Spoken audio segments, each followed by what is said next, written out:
RBT family, what is the deal? It's your dog Willie Jack, and we are back, baby, back with more NFL action. How's everybody doing? How you feeling? NFL Week 7 was another good one. Now we had another good one. I don't know about y'all. Besides last Thursday night, I should say. Besides last Thursday night, but man, I'm not gonna lie, man, we had a pretty good run of some good consecutive weeks of good action, man, to talk about. It was a lot of good games this past weekend. A lot of exciting topics to talk about for sure. Man, I can't wait for us to get in here.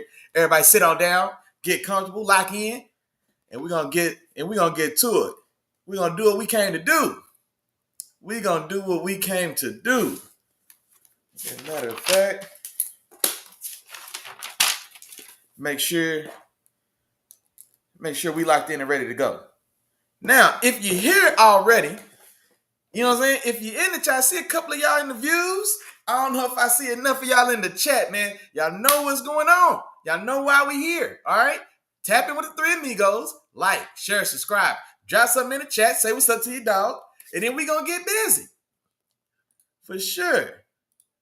Matter of fact, okay, we got a couple early birds in the building, man. My dog, Day One Game Jarrell, man, first one in the door today. He said, "What's going on, RBT family? What's up, man?" Hey, y'all heard what he said too, man. Wipe your feet off for you. Don't just walk in the house, man. Don't just walk in.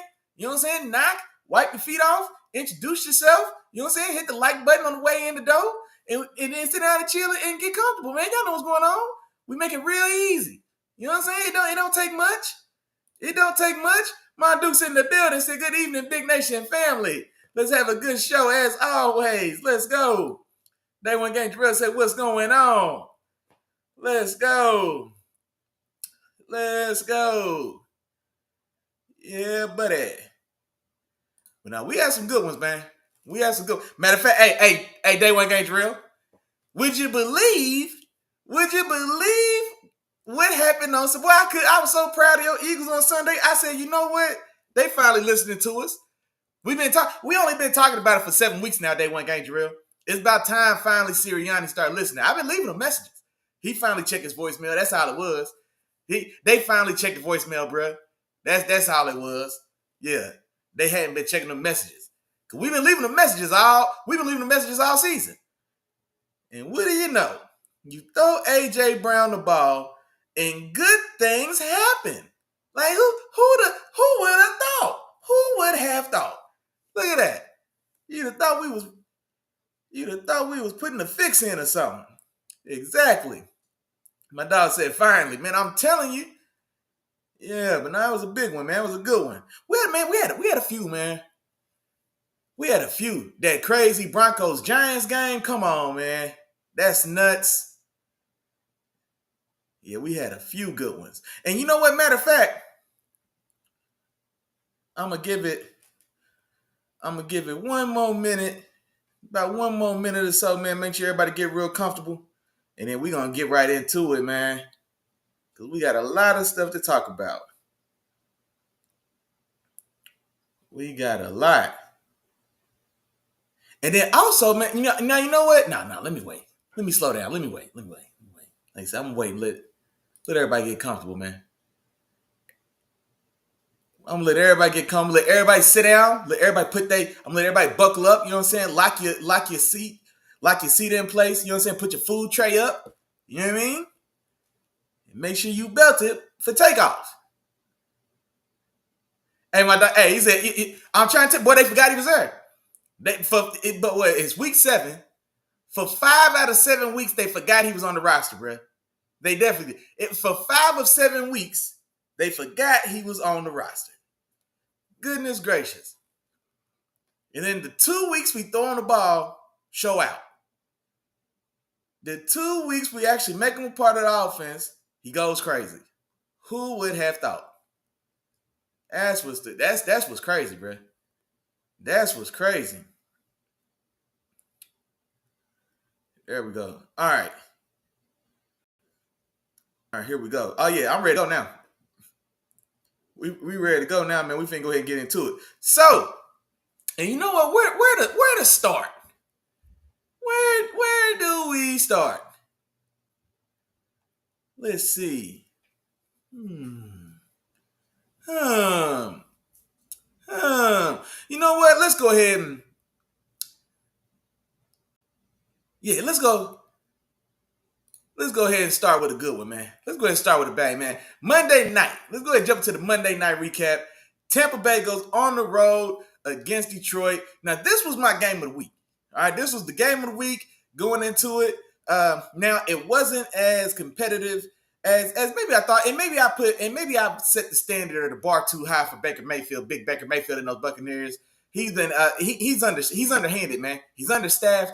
And you know what? In fairness, he has been. Mike Evans and Emeka Egbuka both played in this game or both started this game. Now, Mike Evans, of course, leaves this game with a broken collarbone, placed on IR. So I think optimistically, they were saying there's a chance that maybe he could return like December, like maybe for those last handful of games. Maybe I think it's something that I had seen, but for all intents and purposes, or at least the majority of his 2025 season is going to be is over, or at least at this time, based on the early reports that I had seen. And then here's the thing about that as well, man. And I think I've talked about it on the show a time or two. I know me and my dog Chop, man, we had talked about it a time or two as well, as far as my thoughts on Mike Evans and his Hall of Fame candidacy, like where I land on that. And if you don't know, I'll say it again, right? But in my mind, Mike Evans is a very high caliber, Hall of very good style of player. Not necessarily Hall of Fame, and for just for me, for whatever that's worth. You know what I mean? I'm not saying that means anything to anybody else. And if he gets in, I'm a clap, I'm a applaud, I'm gonna be happy for him. It is what it is, man. That goes without saying. I'm not here to say if he gets it, man, I'm not campaigning against him, but it just in my own humble report, he's a Hall of very, very good guy in my mind. And so the crux of it is, and it's always players like Mike Evans for me, and not just Mike Evans. Mike Evans, Frank Gore, just this style of guy. And I'm gonna say this. So for me, like the crux of their Hall of Fame, I think candidacy is like longevity, right? And that is commendable, right? And it's definitely something to be proud of because this is a league that chews players up and spits them out, man. The average time in this league, and it's dropping. I think the average time in the league used to be, man, I think it's under 4 years. I think it's under, is it 2.5? It's either 2.5 or 3 years now. It's either 2.5 or 2.5 to 3.5 years is the average NFL career, right? So guys get chewed up and spit out in this league, man, routinely, man, week over week, right? And so being a guy that can last and make it in the league, be on an active roster, right? Be a contributor for a decade. That is a fantastic accomplishment. I'm not knocking that at all. Like that is a fantastic accomplishment. But now when I start thinking about Hall of Fame, though, like, man, that's a part of it. Like, that's something to consider, but that can't be the highlight of my consideration. Now, as a function of his longevity, he's got a very impressive 1,000-yard streak that's in jeopardy or likely maybe comes to an end with the injury news he just got from Monday night. And we'll see. Nobody knows, or I don't know. I'm not counting him out, but it looks like that way. And so I think his streak of 1,000-yard seasons, is he at 11? Is he at 11? Because I think he's been, every year since he's been in the league, he's had at least 1,000 yards. And I think he was second on that list all time to the one and only GOAT, Jerry Rice. And I think Jerry Rice has that record set at 12 because I believe he needed this year to tie Jerry Rice. It was either he needed this year to tie Jerry Rice or he needed this year to possibly pass Jerry.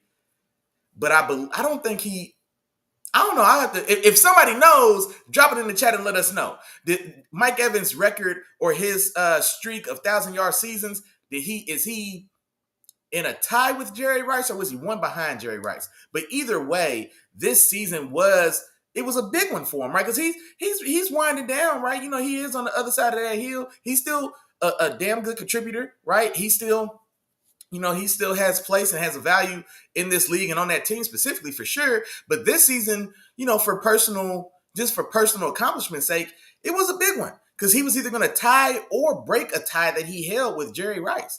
And how many guys, especially as a receiver, dog, there's few players that are as statistically dominant in their position like as Jerry Rice. Like Jerry's the type of guy where like those records may not be broken, bro. Like they really made 22,000 receiving yards, man. 200 touchdowns?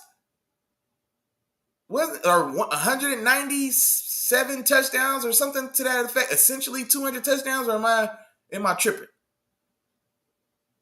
But I mean, just the catch. I mean, come on, man. I think over 1,500 catches. Like just nuts, man. Just crazy numbers that won't be broken. And so like there's been times in the league where there's been guys that have kind of like separated themselves in that way, right? Like how long did that rushing record last from Jim Brown? Jim Brown set the rushing record in the 60s. You know what I mean? Like Walter Payton didn't break that record for a quarter century. Walter Payton didn't break Jim Brown's record till the mid 80s. You know what I mean? It took 20 years, 2 decades. And think about how far the game changed. Think about how far the game came and just all the changes in the game from the time when Jim Brown set that record to when Walter Payton finally broke it in the 80s.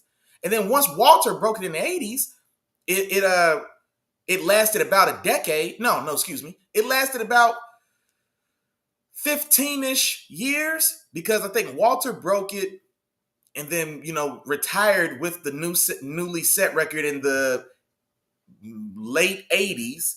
And then Emmitt Smith breaks that record in the early 2000s.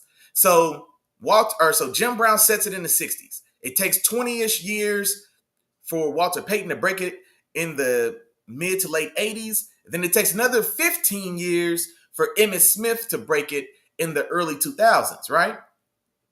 Yeah, because he broke it, I want to say his last season with Dallas. They helped, boy. Jerry wasn't letting him out that building until that record was had. And then once he got that record, it was like, all right, Emmett, you can go ahead and go out to pasture, man. They let him go out to Arizona, you know what I mean, and go out there, have a couple retirement seasons out in Arizona. But yeah, so it took about 15 years for Emmett to break that record. Nobody's sniffing Jerry's records. Like there's not yeah, man. We can't even. And this is, and you know another thing too, and this wasn't even the plan. I didn't plan on going on this type of tangent, but y'all know how we do here. We in this thing. So Jerry, and it is a function of like the game moves forward, the game marches on, and so the further in time we get, the further away from people who actually got to see and witness and who can actually like opine on the greatness of a guy like Jerry Rice. And now also myself, like Jerry's heyday is like my youngest football memories. You know what I'm saying? Like I definitely have memories of Jerry Rice, you know what I mean? But like these was like elementary school for me. You know what I mean? So even myself, like I know I know and I'm a fan of the legend of Jerry Rice because he's one of those guys, especially like I'm an elementary age kid. Now Jerry played until Jerry retired. I think I was in middle school, which is outstanding. That's great. That's crazy in itself, and was still getting buckets. Jerry was 42 on the Seahawks, putting up 1,000-yard seasons. Y'all quit playing, right? But anywho, but even still, like my memory of Jerry. But like when I hear guys want to crown Randy Moss as the GOAT. I'm like, man, come on, man. Because Randy is my era. Like, that's my wheelhouse. You know what I mean? And so I remember the highs. I also remember them lows, man. You know what I mean? Because like people act like that Oakland tenure didn't exist. People act like the end of that Minnesota Vikings tenure didn't exist. You know what I mean? We act like post-Patriots run didn't exist. I'm not knocking them for it, but like I can't. I don't know, man. With his athleticism aside, because he was a unicorn, man. What Randy? 6'4", ran 4.3 nothing, 40-something inch vertical. You know what I mean? So I know all that, but man, no. guys ain't fooling with Jerry, bro. Jerry is a mile ahead of the next guy who's thinking for coming for his records, dog, including Randy Moss. You know what I mean? Like, yeah, it's nuts. So, anywho, and somehow I got to there from giving an opinion on Mike Evans and his Hall of Fame candidacy. So I say all that to say longevity, consistency, that does definitely play a part for me, but it's still Hall of very, very, very good. You know what I mean? It doesn't necessarily get you over it. It doesn't cross the threshold. That's not enough to cross the threshold of Hall of Fame. Not for me. And so that's why, like, a guy like Mike Evans and a guy like Frank Gore, like, it's not enough to say, well, he was a top 10 to 12 guy for a long time. No, that's cool. That's great. That's fantastic.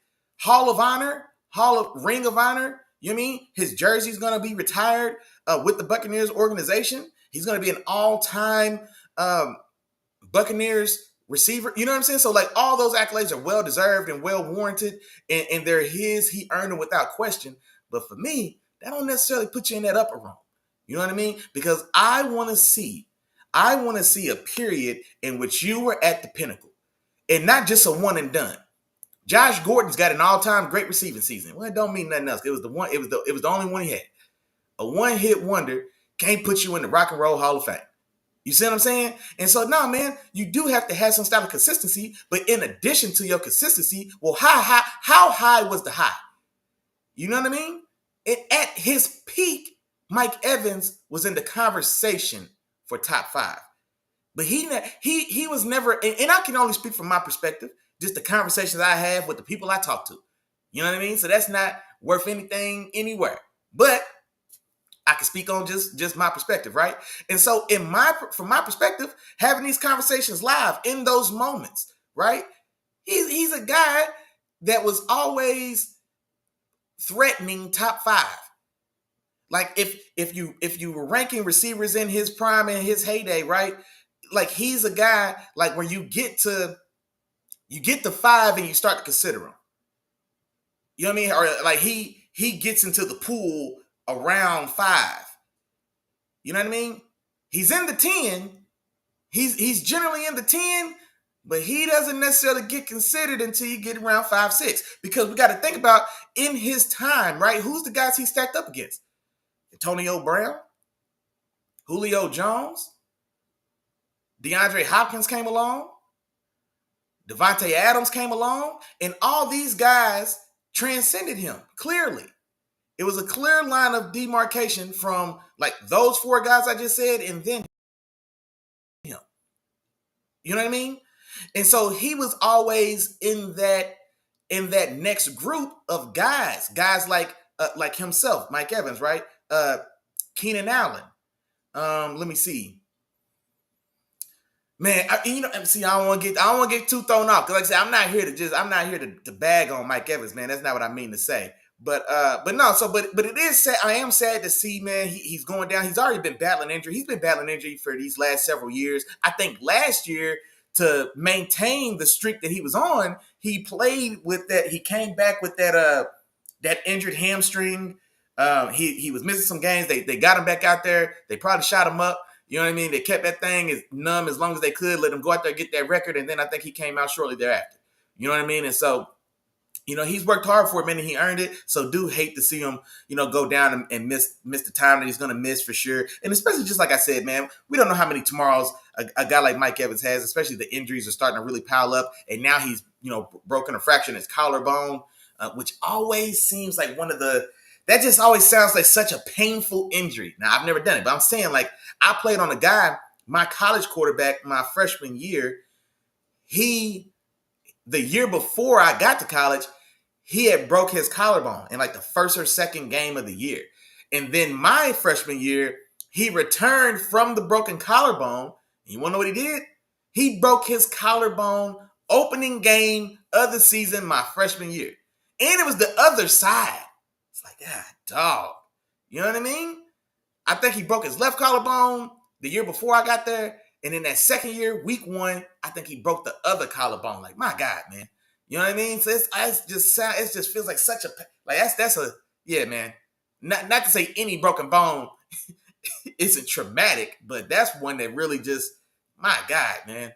Like that just seems like it'd be so painful. And so do hope he's able to return. Like I said, the streak is probably, I don't know realistically if he'll be able to maintain that streak, because I don't know where his numbers are at before this injury. But I'm not sure if he's going to be in range, because even before this injury, even before this extended injury, right, he still has missed half the games of this season. We're 7 weeks in. I think he's been injured, nicked up, or out of at least 3 games, I want to say. And so for all intents and purposes, man, that streak is probably came to an end. And I don't mind, because honestly, in my mind, like, that's Jerry's record. You know what I mean? That's Jerry's record. Like, I don't need Mike Evans to break that record, man. I don't. Because then we got to have him in the conversation with Jerry, and he's not a guy that sits at Jerry's table, dog. And I'm saying that respectfully. This isn't a knock Mike Evans. Jerry's not getting enough respect in the current climate when we talk about his greatness. I'm telling, like, guys really just be overlooking Jerry, dog. Like, come on, man. Like, what are we talking about? What are we talking about? And you know what? Another thing too, while I'm on this topic, I think we're guys are downplaying Jerry these days. Cause I don't understand how we're having conversations about Randy Moss being the GOAT. I just don't get it. Because by any tangible or intangible measurement, Jerry clears him, dog. For all the unicornness, 6'4", 200 pounds, or 200 pounds, 40-inch vertical, 4'3", he couldn't do what Jerry did, 2 inches shorter, 15 pounds lighter, and 4 full tenths of a second slower. He didn't do what Jerry did. He couldn't dominate like Jerry did. Nobody did. T.O., my childhood Julio Jones, 6'3", 225 pounds of shredded, ripped muscle, 4'3" speed.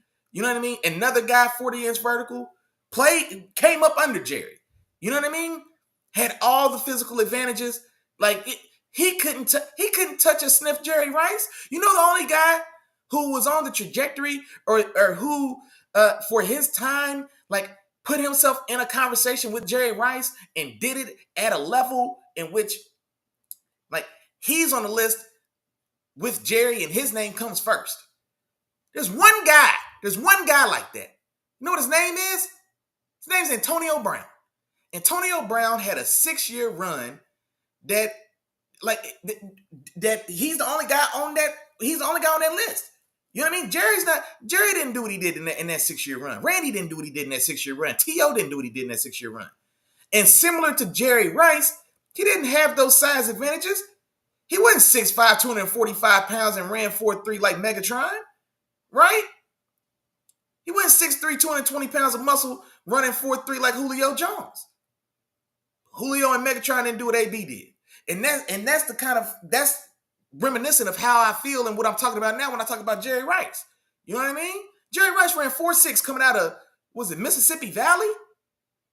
Jerry Rice went to Mississippi Valley, HBCU, ran 4'6", and put up 22,000 yards, damn near 200 touchdowns. My dog, hey, shout out to my dog, Day One Gang Jarrell, man. Jerry got 14 straight 1,000-yard seasons. And Mike was at 11. Man, I don't know why I thought that the talk was that I thought he was closer than that to Jerry. If it's 14 and 11, I don't know why I thought that he was like one off. Like, I thought he needed this season to either tie or break it. Okay, so he still has some room. Okay, my fault. I was a little off. But yeah, I want Jerry to have that record. You know what I mean? Because boys try to forget. I want Jerry to have that record. You know what I'm saying? That's all I'm trying to say. But kudos and shout out to Mike Evans, man. And I do want him to recover. I'm a fan of Mike Evans. You know what I'm saying? I like Mike Evans for sure. He was in that a fantastic draft class. Texas A&M. He was Johnny Manziel's go-to guy. Gets drafted in the same draft with Odell Beckham Jr. Sammy Watkins was the first receiver taken in that draft, actually, and then Mike Evans, and then Odell. Right? Odell was the third receiver drafted in that draft behind those two guys. And so now he's had a fantastic career, man. He's definitely had a fantastic career. But Ring of Honor guy all day long, all-time Buck all day long. Jersey retired. There's going to be an Evans jersey hanging up in their stadium. I think it's Raymond James Stadium, if I'm not mistaken, in Tampa Bay. Like, all that without question. Hall of Fame. Not quite in my book, man. But that, like I said, that's less about him and just more about the standard that I place on, the guys that put those jackets on, man. But that's just my 2 cents. Now, getting to the game itself. Now that we all warmed up, getting to the game itself, man, my dog, man, Jamyr Gibbs is an absolute animal. Let me tell y'all, man. Now, also, some of y'all, most of y'all probably been here for a while, so y'all know how I feel about Gibbs, man. Y'all know how I feel about Gibbsy, man. Gibbs, I've been telling y'all Gibbs best back in football for 2 seasons now. You know what I'm saying? I seen it because it was here. You know what I mean? Like that's where he was going. He's been my favorite back in the league, I think, for at least these last 2 years. And I've been telling boys, for my money, if I'm starting my team, Jamyr Gibbs is RB1 off the board. And a game like this shows you exactly why. Let me tell you what my dog did, man. Jamyr Gibbs against the Tampa Bay defense that ain't no slouch now. Todd Bowles and those defenses, they play good, hard, aggressive football, and they got honey roasted. Gibbsy, 17 carries, 136 yards, 2 touchdowns, 3 catches, another 82 yards receiving. And oh yeah, one of those ones he broke one for 80 yards, untouched. Right up the gut before he peeled off to the sideline. Before he peeled into the HOV lane, he went right up the gut. And then outran an all-pro safety in Antoine Winfield who had the angle. Now, and you know what? Shout out to my dog Isaiah Holmes, man. Hey, Isaiah.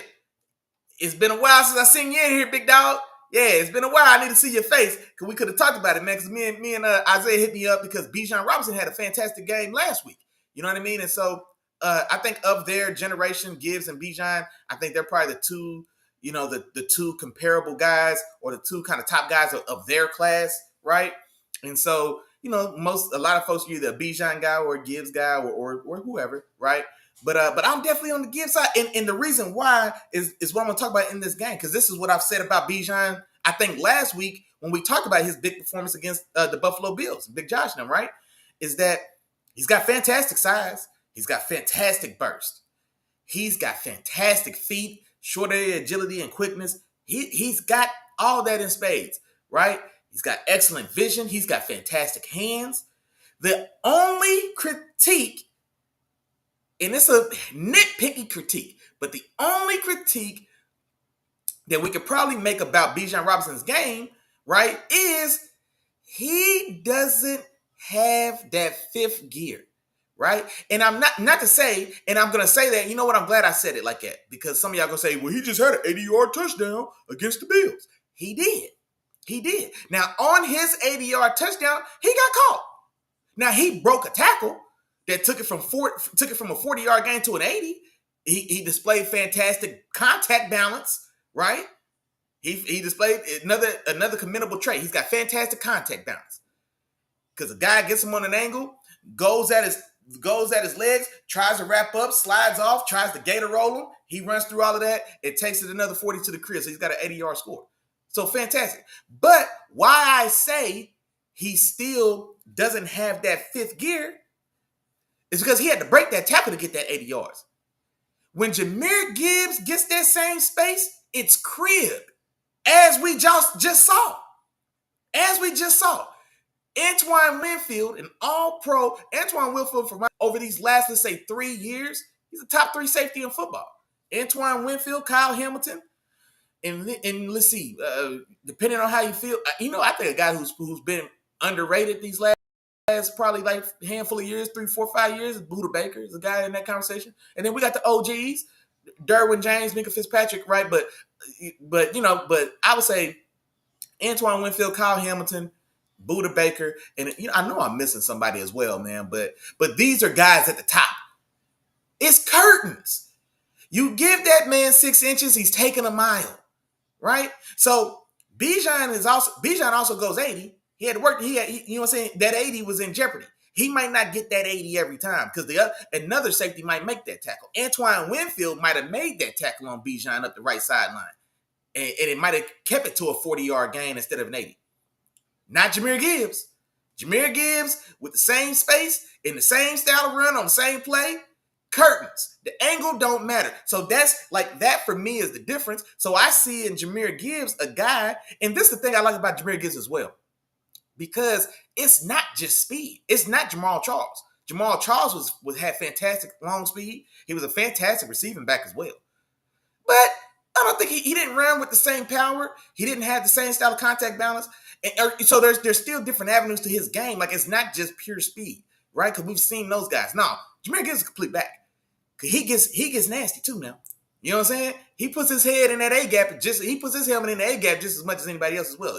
He'll put a shoulder in your chest as well in that B gap. But then he'll also get into the HOV lane, get into fifth gear, and pull off on y'all and pull off on boys. You know what I mean? And so that's why, yeah, man. That's why I'm Gibbs for me. That's just my personal preference. You know what I mean? That's just my personal preference, and that's not a shot at Bijan, but just for me, when I look at the two, I think that's the difference. Because I think a lot of their attributes are comparable, but Jamyr Gibbs got that fifth gear, dog. Jamyr Gibbs got that fifth gear, and it's special. You know what I mean? It's special, and so that's why I tend to go Gibbs, man. But fantastic, man. You know what they say? What's the saying? 6 eggs in one, a half a dozen in the other. You know what I mean? You can't go wrong. You can't go wrong either way. But fantastic performance by Jamyr Gibbs. Amon-Ra St. Brown had a good day in this one as well. 6 for 86, a touchdown in this one. I think he had the first touchdown of the day, actually. Jared Goff, 240 yards, and then that one touchdown pass to Amon-Ra St. Brown. Baker, for his part, it was a tough game for Baker, man. That Lions defense and secondary, they played extremely well. They had a couple controversial calls in this game, but I don't feel this game was in hand. I didn't watching that game Monday night, seeing that game. I didn't have any question who was the best team. And then honestly, for my money, I think the reason this was my game of the week is because this was a matchup of two of the top 3 teams in the conference in the NFC. In my mind, right? So I think Tampa Bay, Detroit, Philly, those are probably the top 3 teams in my mind, and or they're in the conversation as well with the Rams. I think are in that conversation.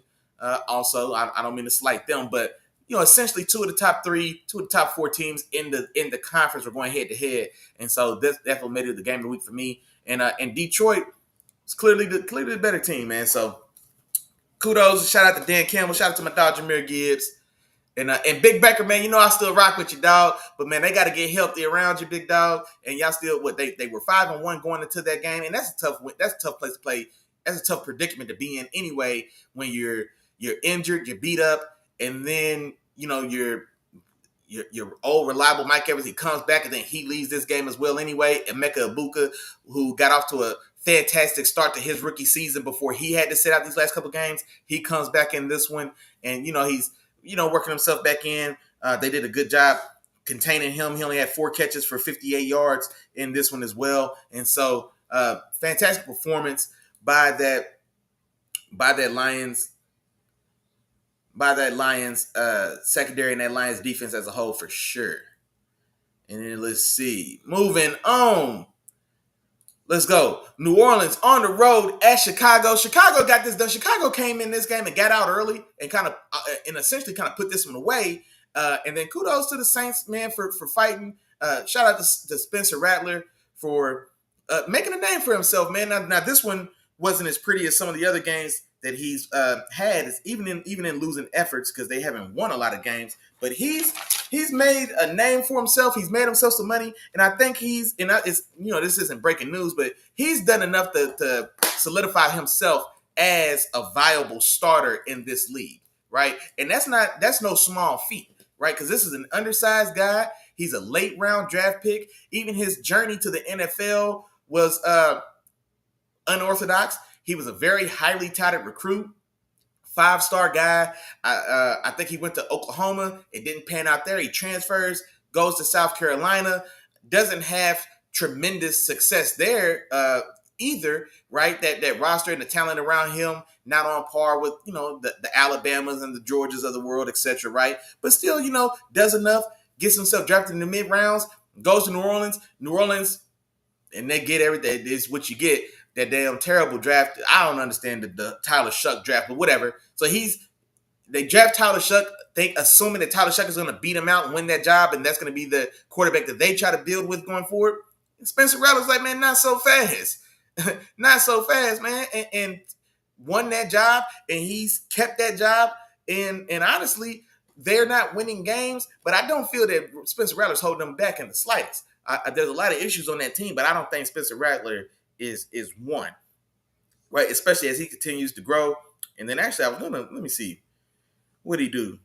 Yeah, like I said, now this was an ugly game for him. All right, this was an ugly game, but in fairness as well, that Chicago team has been playing well on both sides of the ball. That defense got after it. He had 230 yards, 2 touchdowns. Did have 3 interceptions in this one. Both touchdowns went to Chris Olave, who finished with 98 yards as well. And then speaking of those Bears, Caleb Williams, quiet day, 170 yards and an interception, but big day from DeAndre Swift. Swift go for 124 yards and a touchdown. And then as a team, their running game, or specifically the running game for that Bears, really was the story of this game. 40 rushing attempts as a team, over 220 yards on the ground, and they really controlled that game. I think this game started out 20-0 before, New Orleans kind of, was slowly able to kind of put up a fight and tighten it down just a little bit, but that one was pretty much well in hand. Let me see. Hold on, who just slid in the building, man? Oh, I know it ain't my dog. He said, "Hey, Big Nation Business in the building." Go, Chief. Hey, hold on, man. Hey, hold on. Hey, hold on now. Hold on, man. You went too far. You went too far. It's only one Big Nation Business, is the guys. Where's my? I mean, it's the guys. Okay, this is Big Nation Business. The guys, y'all the Chiefs. Which is y'all cool, but that's not Big Nation Business, man. Yeah, you gotta slow your roll. You had too much dip on your chip right there. It's a little too much dip on your chip. But not the Chiefs. We're gonna get to them too. Matter of fact, I'm gonna pull them up next just for my dog. Real quick, Miami goes to Cleveland, gets spanked. Tua gets benched in this one. Did he throw 2 or 3 interceptions? Tua 12 for 23, roughly 100 yards and 3 interceptions in this game. Does get benched. We see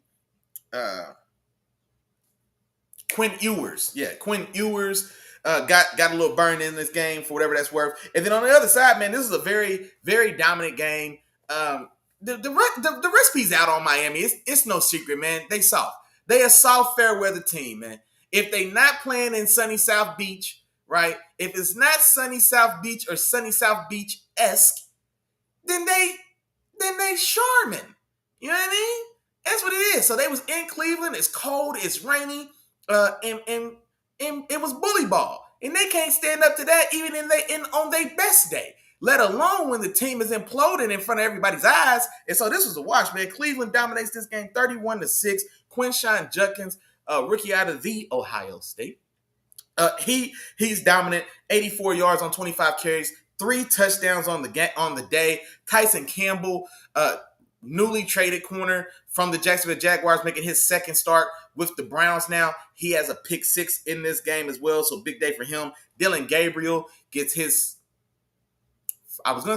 first victory, but no, he got that victory when the Browns came back and beat the Packers. And so, his second victory in his young career as well. But no, dominant performance there from Cleveland for sure. And then honestly, I mean, Miami's been a ticket time bomb, man. We've beat that horse pretty much to death, and so we all know what's going on, man. I'm waiting to see the cookie crumble. You know what I'm saying? I'm waiting to see how that cookie crumbles, Miles, in Miami. What is done, what can be done with Tua? You paying him $55 million a year, and he still got guaranteed bread left on that contract as well, so he's not necessarily going anywhere. And then also Mike McDaniels, what do you do there? You know what I mean? Do you pull the plug? Do you make a move? Because I think ownership has got to make some style of move, right? We can't recycle this and run this back. So if we can't afford to get rid of Tua, do they get rid of Mike McDaniels? You know what I mean? Or do they bite the bullet? Because we've seen it happen. If you believe in the coach, then down the money. We've seen the Broncos do it. Right? They brought Sean Payton in. They had all that guaranteed money with Russ on there. Sean Payton said, man, it ain't gonna work. And hey, guaranteed money, be damn. Russ, you are now a Steeler. So if we've seen it happen before, right? We've seen it happen before. Is there some style of move or some style of is there something done with it? That's what I want to see. And then also with the trade deadline coming up for selfish reasons, do they move off some of that work, man? They got a couple guys over there. They got a couple, that's some young talent. If they're gonna have to tear this thing down, do we see a guy like Jalen Waddle get moved? Do we see a guy like Devin A-Chain get moved? You know what I mean? Like, do we see man, I don't know if anybody wants anything on that defense. but yeah, man, I mean, I guess if they're gonna start needing to accrue some style of capital to fund some type of rebuild, I mean, those are only two pieces they got of value that's coming to mind right now, right? So I'm just curious to see how that plays out. Let's see. Then, matter of fact, what I just say? Moving on, man. Let's talk about Kansas City putting the beats on the Raiders at the crib, 31-0. Just not at all. Oh man, look, my chat jumping. Hold on. You see, Keandre. You see that? You see this? I look over the chat, filled up. See my dog ain't here. No, he a hard-working man. I appreciate you, my boy. I know you're going to get in here when you get a chance. Let me put everybody on the board, too, man. But no, Kansas City puts the beats on Las Vegas. Rashee Rice making his long-awaited return, if you're a Chiefs fan, making his long-awaited return to the roster after serving his 6-game suspension for, car accident, whatever. Y'all know, that ain't my business. You know what I mean? He did what he did. So that 6-week suspension is over. His first week back, it's a good week to come back against these soft-ass Raiders, man. These Raiders that just can't get right. And he has a day. I think yardage-wise, I think he only had like 40 or 50 yards, but he did have 2 touchdowns in this game, if I'm not mistaken. And matter of fact, Miles in here, you can let me know if I'm off. I want to say your boy Rashee Rice had 2 tutties in his first game back. Yeah, he did 42 yards and 2 touchdowns. Hollywood Brown also had a receiver touchdown in this game. Isaiah Pacheco, 2.5 yards in a cloud of dust. He had a touchdown in this game as well. And Patty was out there being Pat, 280 yards, 3 touchdowns, no turnovers in this one. And then Geno, man, the fall of my dog Geno Smith, man. The fall of my dog Geno Smith is something that we might have to study. 10 for 16 for 67 yards. Well, thankfully, I guess he didn't throw an interception. But he got sat down in this one. We had a sighting. We had a sighting of Kenny Pickett in this game. You know what I mean? Kenny Pickett got a little burn for the Raiders in this one as well. And then the Raiders, speaking of selling off the goods because it's a dumpster fire, right? So similar to what I was just talking about with Miami, Oakland is in that same boat. They've got an established quarterback. I'm not going to call either one of them superstars, but they've got established veteran quarterbacks who do have a history of production in this league, right? Tua's got a fantastic history of production. Geno Smith has a fantastic history of production, right? And so they've got 2 established, capable veteran quarterbacks that are playing some of the worst football in the league, right? They've got a couple young, talented pieces on an otherwise roster devoid of major talent, and they're going nowhere fast. You know what I'm saying? I think both of these teams are 1-5 now, and we're approaching the trade deadline again. Our move's going to be made. Head's going to roll, right? And so speaking to that point, I saw a report that said, now this is what pisses me off. Jerry Jones apparently, or somebody from the Cowboys organization, and I'm gonna say Jerry because don't too much get done over there without Jerry's old ass fingers having to pushing the button. Somebody from the Cowboys may, just kind of feeler calls or whatever the case, but they were gauging the potential interest in the Raiders in trading or moving off of Maxx Crosby, which is crazy because Maxx Crosby, he got paid by the Raiders, last year? They re-upped him, I want to say. So he's not cheap. He's got a fat contract. Now, is it as fat as the contract that Micah just signed? Well, no. But Micah's contract is only what it is because of how they played it. So they don't get no break from that. You know what I mean? It wasn't at all a great master plan. Like, nah, that wasn't what it was about. And so he's expensive. He is a quality pass rusher. I do like Maxx Crosby. I like him a lot. He's a high motor guy. I hate using those cliches, especially when we're talking about like white players. High motor always comes up. It always does. But for Maxx Crosby, he's the definition of. You know what I mean? Damn, I was gonna say him and Aiden Hutchinson. two, but they two white. But anywho, I'll leave that alone, man. Maxx Crosby one-on-ones, man. I really do enjoy his game. And not against these Chiefs, but I want to say 2 weeks ago, he had a big game. It's been a relatively quiet season for him, but at the same time, look what's going on with that team. But also the Raiders with the trade deadline coming up as well. They're a team that's being attached to potential moving of assets. The Cowboys are inquiring about Maxx Crosby. If the Cowboys are asking about him, you can bet your bottom dollar that other teams looking to compete and make a push in the second half of the season also call it. I would imagine Detroit might have some interest if he does officially become available. San Francisco, right, across the bay, they've got to be interested. Down Nick Bosa, they're down their top 3 edges, right? Do they, if Maxx Crosby is going to be made available, there's going to be suitors. That's what I'm getting at. There's going to be suitors. Cowboys, that's the one that leaked. The Lions are an obvious one. The Lions and Niners are both obvious ones. And honestly, if we sit here and talk it out, we'll come up with 2, 3, 4 other names as well, easily, right? So he's going to be a valuable piece if they decide to move. Jacoby Myers as well, man, the receiver. He's a high-quality number 2 receiver on a very manageable contract. Omar Khan, if you're listening, make the call, big dog. Make the call. Let your hotline bling. Let your hotline bling, Omar. Call. Go ahead, call over there, Las Vegas. You know what I'm saying? Tell him get the paperwork right and send Jacoby on home, man. Bring him home, dog. It's time to bring him home. All right, that's what I'm waiting on.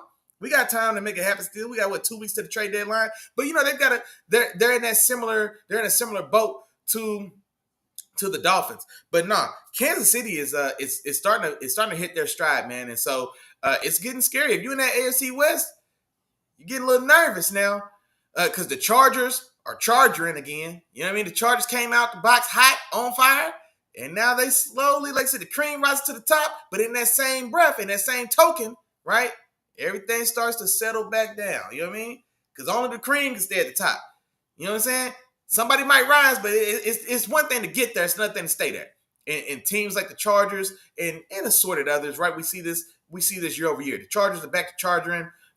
They've had a couple tough losses here of late. Now they also are dealing with some injuries, but and then the Raiders, dumpster fire, and then now the Chiefs, you know what I'm saying? They stumbled out the blocks, and now, like I said, they catching that stride, man, and they about to get into that turn.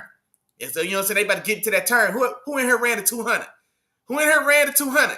You know what I mean? They coming around that turn, man. The Chiefs are ready to. The Chiefs are coming around that corner, man, and they ready to hit that open. They ready to hit that open stretch and stride out. So that's what it looks like for the Chiefs, man. So it's getting scary for that AFC West for sure. And then also, man, that AFC. This AFC is wide open, man. This AFC is completely wide open. You know what I mean? So the Chiefs are positioning themselves to get back to business as usual. To get back to business as usual. And maybe look to go back and reclaim their spot in this division as the unquestionable kings, man. Now, the Broncos may have something to say about it, but being down 19-0 at the crib against a Jackson Dart rookie-led Giants team, that doesn't. And yeah, it was a magical comeback. And, we'll talk about that one next. You know what I'm saying? Since we just segued into it, but I'm not going to consider them I'm not going to put them on the same level as I am the Chiefs, even though they did come back.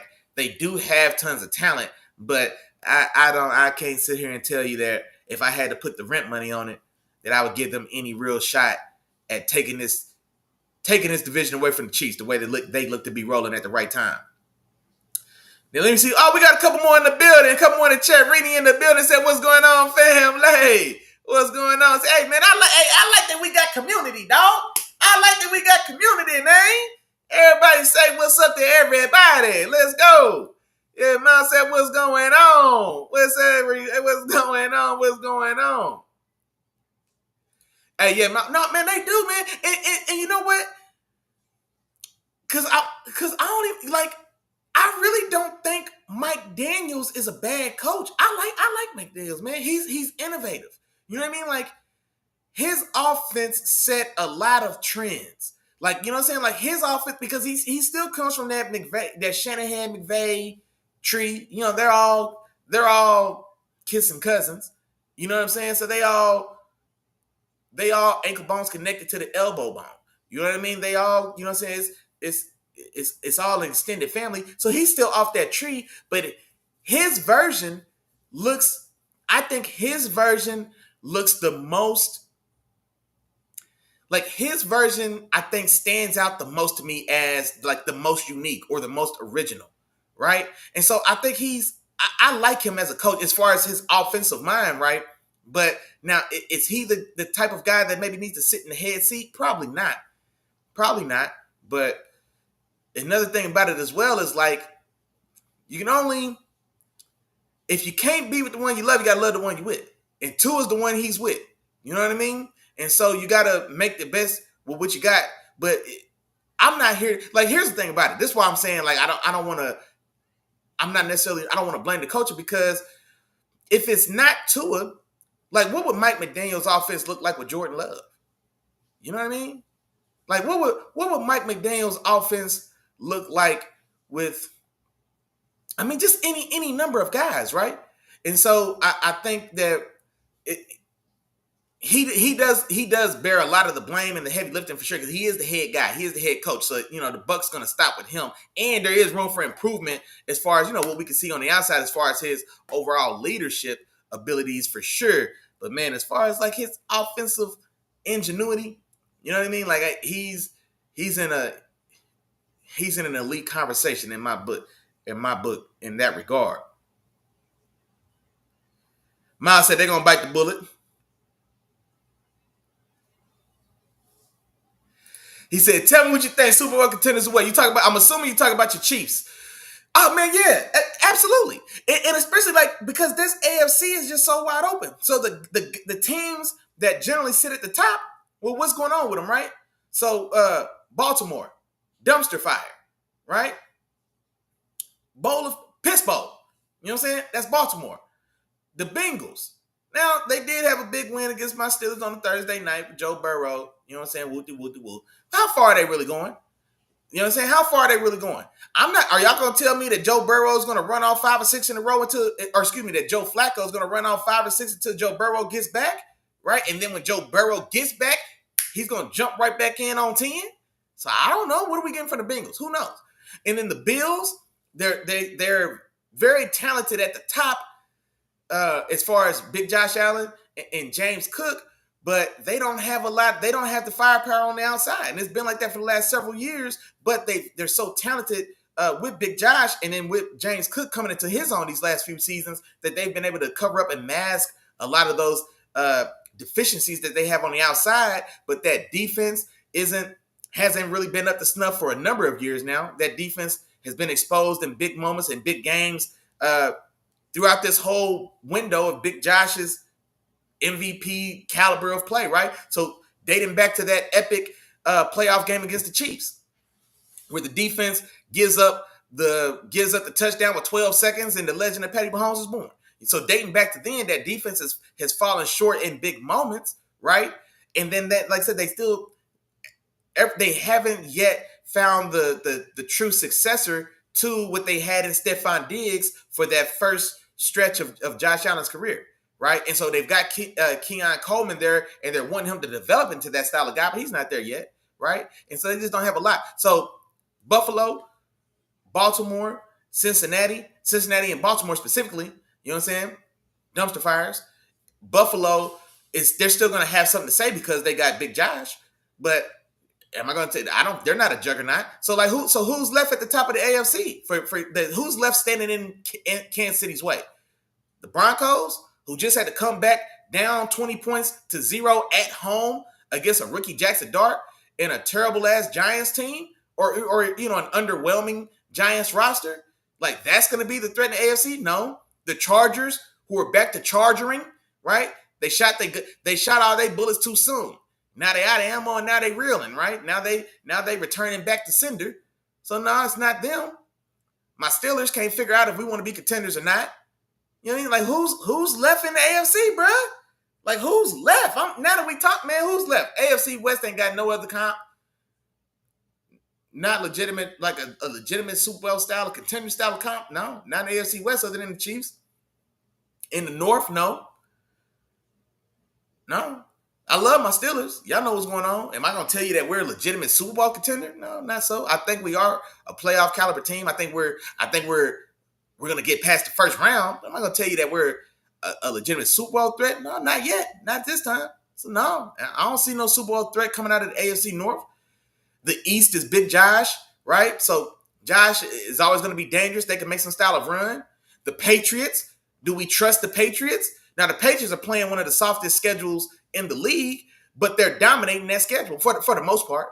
You know what I mean? But they're beating up on this week's schedule as they should, right? But you know, the first year for Mike Vrabel, second year for Drake May, first year with Stephon Diggs there. So this is all still new, and so I'm not going to sit here and say that they're a Super Bowl contending team, even though they're playing well. So the AFC East is out. And then who's next? The AFC South? Texans can't – the Texans couldn't stop my nephew's 8th grade pass rush right now. My nephew's 8th grade football team would get 2 sacks in the game against C.J. Stroud right now today. Right now today! And so it ain't the Texans. Jacksonville with Trevor Lawrence – man, come on, man. With Trevor Lawrence, the East Coast Justin Herbert. Except he ain't even that good. So, no, the Jags, hell no. Who's left in the AFC South? Oh, the Colts. Okay. Now, the Colts are legit, right? The Colts are forcing us to respect them because nobody really wants to trust it. Who wants to put eggs in Danny Dimes' basket? Even though they're probably playing the best out of anybody in the conference. They're playing better than the Chiefs. They really should be 6-0. Shout out to A.D. Mitchell. They probably should be undefeated, 6-0. But they're not. They 5-1, but they look damn good. So what? The Chiefs and the Colts are the top 2 teams in the conference? So yeah, absolutely. Absolutely the Chiefs are Super Bowl contenders. In the AFC, for sure. For sure. Yeah, no, for sure. Yeah, we just had to talk that out. Yeah, we had to talk that out a little bit, but absolutely. Absolutely. My dog might say they're going against the best defense in the nation. I might be too far behind. Who are you talking about? Best defense in the nation. I might have missed that. You might have to bring it. You might have to refresh me, bruh. I can't remember what I might have. The timing is off. Rennie said, my fault. Mine said, what's going on? Hold on. Rennie, I just seen your comment. I was going to try to put you on the board. Did it disappear? Rennie said she can't believe how bad the Raiders play. I don't know why not. They done played like this all year. All right, well, I ain't gonna lie. It was even. You know what, Rennie, in fairness, they do generally play the Chiefs tough, though. So regardless of how their season is going, and it's like that for any, for most, tough division rivalry style games anyway. So in fairness, now Rennie's right. They don't really show up a lot better than this against the Chiefs. Because getting 30 ball, man, that's crazy. And just not at all competitive. Geno Smith didn't throw for over 70 yards in this game before he got benched. He had 67 yards. Like, come on, man. Come on now. And so, let's see. Hey, day one game, Jamyr. I'm trying to tell you. Yeah, we talked about it. If Mike McDaniels, if they go ahead and cut bait, because, and they may have to, and Tua might outlast them by a year just because you're going to pay him $55 million, whether he's on your team or not. So Tua may outlast them a year. But Mike McDaniels, the way they going, who's confident that the Dolphins can win another game this year? If right now they've got one win, if I told you to put $1,000 and I set the over-under at 3.5, who in here will put $1,000 on the Dolphins at 3.5 for wins on the season? Right? We're in week 7. They've got 10 weeks to win 3 more games. Would you bet $1,000? Shit, I wouldn't. So, if you're going to be that poor and you can't afford to fire your quarterback, well, then by default, man, the next guy's got to go is Mike McDaniels. And honestly, if he goes, I can't think of a better landing spot than the Eagles. And for both sides. right? Because he gets to go somewhere with supreme talent, compete for a championship right out the gate, and rebrand and reclaim his name from the smut that Tua just put on it. You know what I mean? So, if he gets out that Dolphins building, man, I would definitely think that the Eagles make him an offer he can't refuse. You know what I mean? Because I don't see him leaving the Dolphins and walking into another head coaching seat, regardless of how ingenious I think his offense ability is, right? But yeah, still he's gonna have to sit down in somebody's OC seat for a year or 2 or 3 or whatever it takes. But what better place to reset than with a team like the Eagles and all the talent they got? So exactly right. And I hope it don't happen. Hell no, we don't need to see that, man. Y'all all right, man. Let y'all got y'all ring. Y'all win. Let somebody else have a chance, man. Give somebody else a turn, dog. Give somebody else a turn. Yeah, there we go. Yeah, that's what I was gonna say, really. Because yeah, they do normally play better than that against the Chiefs for sure. Like even if they a bad team, they normally do show up and get themselves going and fired up to play the Chiefs. But then Reed said, "Are the Chiefs 3-3?" No, I think the Chiefs they lost their first 2 games and then they've won every game since then. So I think they're 4-2. Because I don't think they've had their bye week, so they may be 5-2. They're either 4-2 or 5-2. Because I don't think they've had their bye week yet. Let's see. Moving on. New England on the road at Tennessee. Mike Vrabel goes back to Tennessee to get a little revenge, and they handle business 31-13. I think Tennessee came out in this one, and they were early, but then that fizzled out. You know what I mean? Tennessee's also in a bad way. They already fired their coach. They started the coaching carousel for this season. They let go of second-year coach Brian Callahan. I couldn't remember his name for the life of me last week when I was talking about him losing, getting the boot. But yeah, so he gets fired. Drake May, and bruh, I've apologized to you probably about 12 times. Drake May balling, bruh. Now it was the Titans, and the Patriots are playing a very weak schedule. I'm keeping all that in context, but they playing that weak schedule because they was a weak team. And so the only difference between last year and this year is just the continued evolution and development of Drake May. Drake May in an NFL game, I don't give a damn who it's against, even if it is the Titans, 21 for 23 for 220 yards and 2 touchdowns. All the twos. Greeny, 21 for 23, 222 yards and 2 touchdowns. You got to play a number with a 2 in it. Greeny, you got to play a number with a 2 in it. That's way too many twos. 21 for 23, 222, 2 touchdowns. No interceptions. Dealing. And then, in addition, you know what else he did? He gave you 60 on the ground. Come on, man. You know who that sounds like? If I told you a quarterback went 220 yards, 2 touchdowns, and then gave you 80 on the ground, or excuse me, another 60 on the ground, you'd have thought I was talking about Lamar Jackson. You'd have thought I was talking about Lamar. That's a Lamar Jackson stat line. 21 for 23, 220 yards, 2 touchdowns, no interceptions, 8 carries for 60 yards. It's Lamar. That's what Drake May's doing. And he's been playing like this now for the season. He playing his ass off. There's not 5 quarterbacks playing better than Drake May in NFL football right now. Man, I can't wait look, next week is week 8. We'll be at the halfway point. I did a power ranking at the first quarter after 4 games. Week 8, after week 8, I'm going to reset my power rankings, and this time I plan on introducing player power rankings as well. I only did teams last time, and I can't wait, man. So I'm already putting in the work for that, and I'm going to tell you right now, doing my research, going back, looking into it, and I've seen it, but it's different when you actually go back and look for it specifically, right, to get an idea specifically. There's not 5 quarterbacks better than Drake May in football right now. Name them. Patty's not better than Drake May is right now. 7 games into the 2025 season, he's not playing better than Drake May. Hell no. Baker Mayfield, and I love me some Baker. He's not playing better than Drake May is right now. He's not playing 7 games into this year. He's not playing better than Drake May. Sam Darnold's balling. There's not 5 quarterbacks better than Sam Darnold right now. Sam Darnold and Drake May. I'm going to think about that because Sam Darnold's playing his ass off too. Sam Darnold's balling now. I'm gonna think about that. But I'm telling you, it's slim picking. It's slim picking. There's not a lot of guys playing quarterback better than Drake May right now, or Sam Darnold for that point. Danny Dimes, Daniel Jones, I'm not, because people are talking about is Daniel Jones a dark horse MVP candidate? I'm like, how?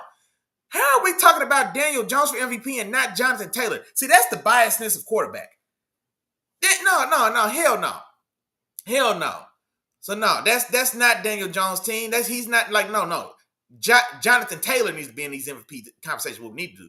Jonathan Taylor is playing at a level in which Daniel Jones is a viable, resurgent quarterback. That's what Jonathan Taylor's doing, not the other way around. Just because you don't make a mess, don't mean I get to give you. I'm not gonna give you credit for cleaning the room just because you didn't make a mess. That's what Daniel Jones is doing. You ain't clean shit up. You just didn't make a mess. Aaron Richardson made messes. You know what I mean? Danny didn't come in and clean nothing up. He just didn't make a mess. And now we figured out that if Anthony Richardson's not making a mess, then Jonathan Taylor can clean on up, baby. And that's what's happening. So no, that's Jonathan Taylor's credit. That's Jonathan Taylor's MVP. If there's going to be a Colts MVP candidate, it's Jonathan Taylor. It's not Daniel Jones. That's how I feel about it. But yeah, no. Sam Darnold, Drake May. Man, who am I forgetting, dog? Who am I forgetting? There's not five better. There's not five better than those guys. I'm gonna tell y'all that while I'm thinking about it. But no, they cooking, man. I say all that to say they cooking. Let me see if there's anything else worth talking about in that one. No, it ain't. Guess what we're gonna do? We're gonna talk about day one gang Jarrell's Philadelphia Eagles. On the road against Minnesota, and Philadelphia gets this done 28-22. Bro, Carson Wentz was terrible in this game. Terrible. And you know what? I don't think the stats are gonna. No, I mean the stats weren't great, but he did throw for over 300 yards. He threw 2 interceptions, and that's not a good stat line. But they're just terrible misses, man. Just terrible misses. Wildly inconsistent on some of these throws. Bad sacks late, or you know what I mean? Just getting stuck on guys. Missing other opportunities. Carson Wentz is playing terrible football. And the thing about it, this is a 6-point game somehow, some way. But if Carson Wentz was able to, was able to play clean football like Daniel Jones is doing, I don't know if I'm gonna say maybe they win this game, but I mean maybe because they still had a shot in this one, 28-22. But Jalen Hurts, have yourself a day, Jalen Hurts. Have yourself a day. 326 yards, 3 touchdowns, no interceptions. Saquon still in the box. Saquon still locked up. 18 carries for 44 yards. A.J. Brown, shout out to my dog, man. Shout out to A.J. Brown. This is what I'm talking about. 4 for $121 and 2 touchdowns. This is day one game real. I know me and you've been celebrating. We've been talking about it because we know what's going on. But this is what I'm talking. That's it. That's the guy. Why don't we want to do this every week? Eagles, Sirianni, why don't we want to do this every week? 4 for $120 and 2 touchdowns. A.J. Brown can do that every week. Give him the ball. A.J. Brown can do that every week. Give him the ball. And then Devontae Smith, crucial. 9 for $183 and his own 80-yard touchdown in this game as well. And so, fantastic job there. Jalen Hunt, the young edge player. I didn't like Jalen Hunt when he was coming into the league. He was a hybrid. He was like a tweener. I think he actually played, because he plays edge, but I want to say he might have, it was something weird. Like he's a very big, because he's playing edge now in the league. I think he's like 6'4", 240-ish, freak athlete. I want to say, I think he started his college journey as a safety. I want to say he played safety at some point early in his college career, and he went to like a small unheralded school. When the Eagles drafted him, it was a reach at the time, right? He has a long pick 6 in this one as well. You know what I'm saying? So the Eagles, man, the Eagles are hitting their stride. And why does it feel like this day one game drill? Like it feels like y'all gotta get bashed in the media for like 6 or 7 weeks before y'all like rally and then start playing ball. You know what I mean? Because this is the same thing that happened last year. The same issues happened last year before y'all went on the run. Man, nobody's throwing AJ Brown the ball. What the hell's going on? The only difference is that last year Saquon was on his revenge tour, so he was going crazy, right? But this year, same thing. We had the same complaints, the same issues. Saquon's back to being Saquon, a super talented guy who struggles to produce. That's what he was doing in New York. Y'all can say what you want to. Chop, where you at? If Chop was here, Chop be having a fit right now. I'd have gave my dog Chop a stroke right now if he heard me say that. But hey, it is what it is. But no, man, just like my dog, Day One Game Jarrell said, bro, this can be done every week. Exactly, bro. There's no reason it shouldn't be. He said our offensive play column was still garbage, but Jalen was making the most of it all. I mean, I don't know, man. When you go for 300, 3 tubs, you got 2 receivers that go over 120 yards. They had 3 touchdowns between them. I don't necessarily want to say that the play calling was garbage. I mean, and mind you, y'all did all this against a talented, a tough Brian Flores defense. I mean, come on, I don't know, man. That might be a little harsh calling the OC garbage after this one, dog. Let that man live a little bit, man. Let him pat him on the back at least once or twice. Rennie said Jalen pulled it off and AJ was hot. Man, hot as fish grease. I'm telling you. So, yeah, big game there. Man, I feel so bad for Justin Jefferson, dog. Because and you know what? What I'm seeing from Justin Jefferson now, it reminds me of what I saw and how I felt about AJ Green, Andre Johnson, like fantastic all-time caliber receivers that gets trapped in the prime of their career. They get trapped with average quarterbacks. You know what I mean? Like Jamar Chase has Joe Burrow. He's gonna play 8 prime years with a top 4 quarterback. Both those guys are on a path. There's an avenue for gold jackets for both of those guys 5 years into their career, right? Like that's what Jamar Chase has. Justin Jefferson's catching passes from Carson Wentz, whack ass, JJ McCarthy before he got injured and when he came back, right? And Kirk Cousins. Justin Jefferson got Kirk Cousins $100 million from Atlanta. You see what I'm saying? So like, these are the guys he's got to deal with. Meanwhile, Jamar Chase, he's got Joe Beasley locked and loaded. If he can stay healthy, right? But yeah, man. So I feel bad for my dog Jettas, dog. I really do. Jordan Addison had a big game though against the Eagles, 9 for $128. And then Jettas did go 5 for 79. But no, Carson Wentz is terrible. The Eagles look to be trying to build and get some momentum going as well so they can start their own run in the NFC like we're seeing the Chiefs doing the AFC. And so, yeah, I want to see if they can keep that momentum going. I'm going to fly by this next toilet bowl, man. Carolina on the road at the Jets. Carolina pulls this off 13-6. Justin Fields benched in this one. Yeah, man. Justin Fields, bro, I ain't gonna lie. I feel like I gave you all the time. I gave you all the additional context. I gave you all the grace I could give you. But at a certain point, dog, you got to put up or shut up. At a certain point, dog, you got to hit a bucket. At a certain point, dog, you got to start making your free throws. You know what I mean? I'm not explaining it away no more. At a certain point, you are who we thought you were. You know what I mean? At a certain point, it gets there. And so, hey, man, that's where it is. And so now it's not over, though, because we've seen the blueprint. We see Sam Darnold, right?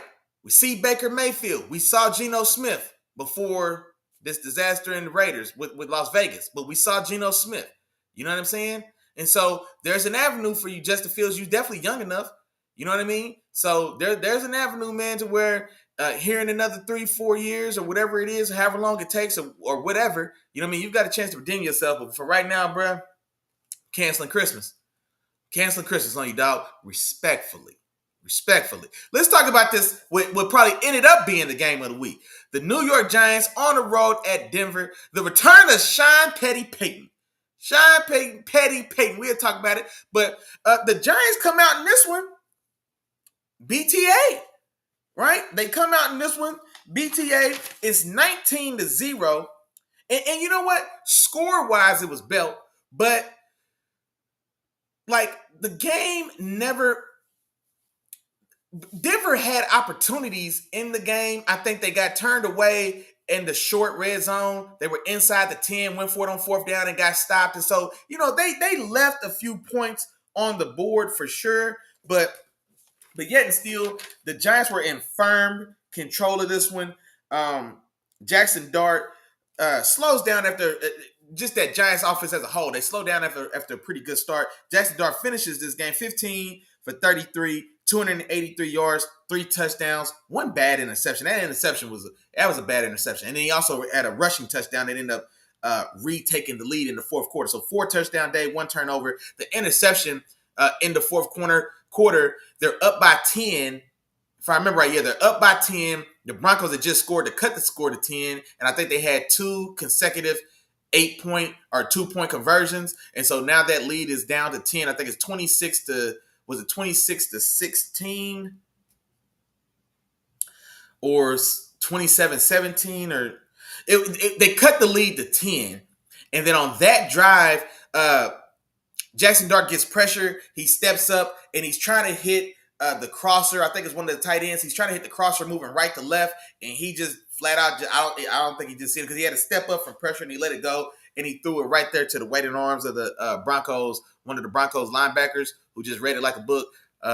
Thank you, please. And let me get a couple of yards the other way. And so bad interception there. The Broncos go on, I think, score on that drive as well. And then on that return drive, it's a ball game. Now it's a 1-score game because then it became a 3-point game at that point. And then for the other side for the Broncos, Bo Nix stepped up in this one, man, when it was crunch time. And so it wasn't the cleanest of games. He's 27 for 50, right? So what, 54% completion percentage? It's terrible, right? But 279 yards, 2 touchdowns, no interceptions. He had another 50 yards on the ground, 2 more rushing touchdowns. 4 touchdowns per quarterback in this one. And both of them had 2 rushing, No. Dart had 1 rushing, 3 passing, 1 rushing. Bo Nix had 2 and 2. But no, he stepped up and made plays in the critical moments, man, when the lights are on. And so that goes a long way with me. Y'all have heard me say that before. You got to do it when the lights on, man. You got to do it when the lights on. That's why a guy like Trevor Lawrence, a guy like Justin Herbert, these guys, you know what I mean? It's easy to do it, you know what I'm saying, at 3 o'clock on Wednesday. But what about on Sunday night?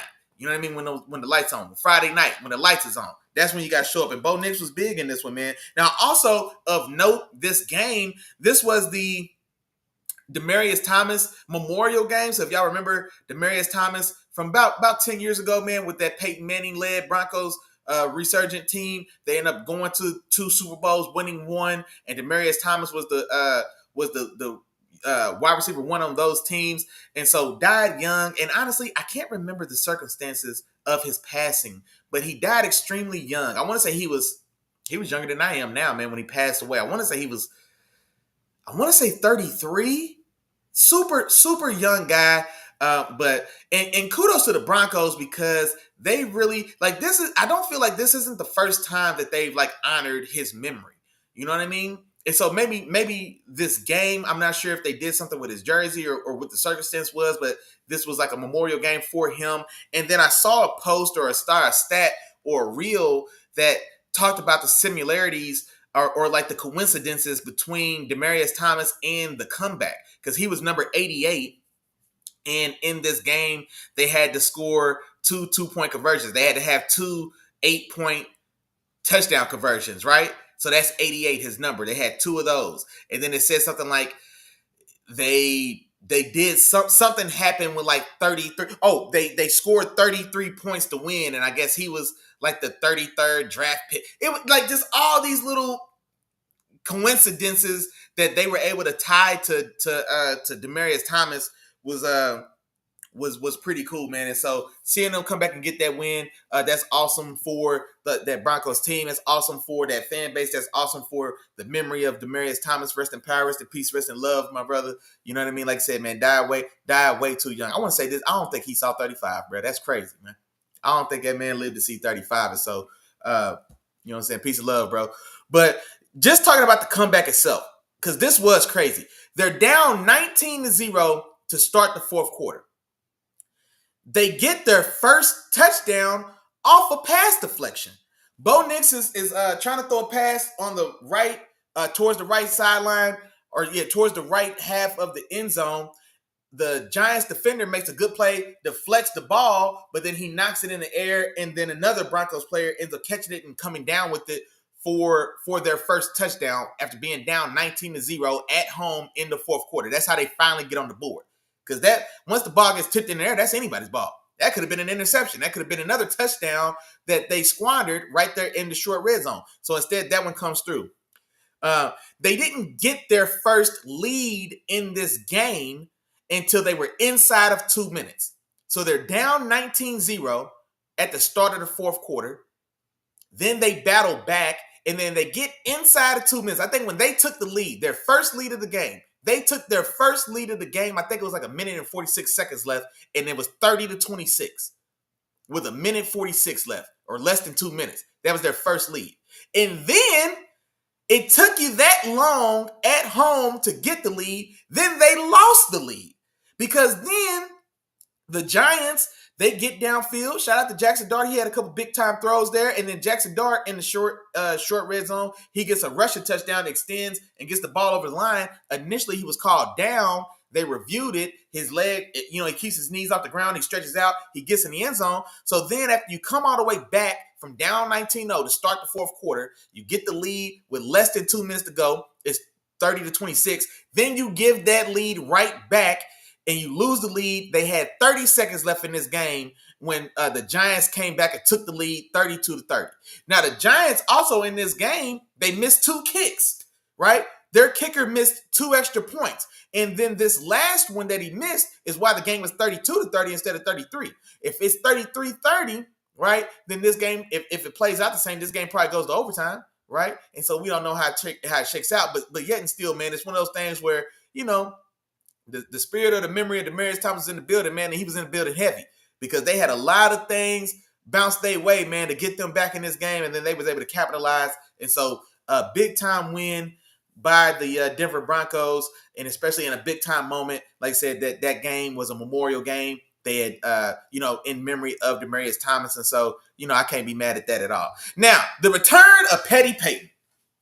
If y'all know anything about Sean Payton, dating back to his time as the offensive coordinator under Bill Parcells with the Cowboys, dating back to his tenure as the longtime head coach of the New Orleans Saints, right, and everything that came into that, Sean Payton's he's definitely thinks highly of himself, and as he should. He's another one of these guys. In Sean Payton's time, if y'all don't know, let me give y'all a little history. In Sean Payton's time, he was the Sean McVay of his era. You know what I mean? Like, he was a young, hotshot offensive coordinator, Cowboys predominantly, where he came up under Bill Parcells, and so he was over there with him with the Cowboys. But he was the Sean McVay at his time. And you know what's funny is that he was almost the coach of the Ravens. Before the Ravens hired, I think, Brian Billick, it was either the Ravens were, I think it was before they hired Brian Billick, or maybe the coach between Brian Billick and John Harbaugh. I don't know if he was in that mix before they either. All right, forget all that. The point being, he was the Ravens' first choice. And they say the reason he turned down that Ravens job was after, talking about it with Bill Parcells. Thank God. You know what I'm saying? Thankfully. But then he ends up going to the Saints. He brings Drew Brees in there, who wasn't a star. Drew Brees was a small, undersized quarterback from Purdue. He was a second-round quarterback. Well, at the top of the second round, but still a second-round quarterback, right? Lost his job to Phillip Rivers in San Diego. He had a big injury to his shoulder. People weren't sure if he's going to be the same. He's already undersized, then already had the strongest arm anyway. He took that guy, right? Crafted that offense for what we saw with the Saints, and then had Drew Brees break every 5,000-yard passing record that the league had ever seen, right? And so, fantastic coach, man. The Sean McVay of his time, the Mike McDaniels of his time, the Kyle Shanahan of his time, like that style of young, hotshot offensive mastermind. That's what Sean Payton was. And also, he talks a little bit, man. He's one of those coaches that he's petty. And so, after the Broncos come back and beat the Giants, and I don't know, and I assume maybe he got prompted. No, I don't even think he got prompted. But he took a shot and took a dig, fired a not so subtle shot at Russell Wilson for no reason. And that's why I said petty, because like there wasn't no reason to do it. Russ ain't hurting nobody, man. Russ ain't never hurt nobody. Yeah, you call him corny. You can call him a lot of things, but you can't call him. He didn't deserve that. You know what I'm saying? Period. You didn't like him. It didn't work.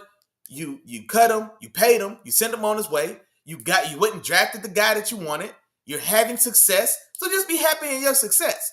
So why can't you enjoy success without having to try to throw mud on somebody else? You know what I mean? Like, yeah, Russell Wilson, he's had his time in the sun, man. You know, respectfully. And I'm not saying that it's over for him, because, he still, I guarantee he still wants to pay. He's competitive. You know what I mean? So his time's not done until he'll say when it's ready. But there just was no reason to throw the shots at him like he did. But he did. And then you know what? Kudos and shout out to Russell Wilson, because Russell, he responded, man. He was on Twitter and he threw his shots back. You know what I mean? He called him out. Classless, not surprised. You know what I mean? He even mentioned, like, I see you still got them bounties going, or you know what I'm saying, whatever he's talking. But he gave it back to him, man. So good for you, Russ, because they really be playing with you, dog. They really be playing with you, bro. But no, that was still a big win for Denver. And like I said, man, we'll see if they can be a legitimate threat to the Chiefs in that division. And then let me see. Oh, Reed said the Broncos needed that field goal. Man, yeah, they did. Yeah. Exactly right.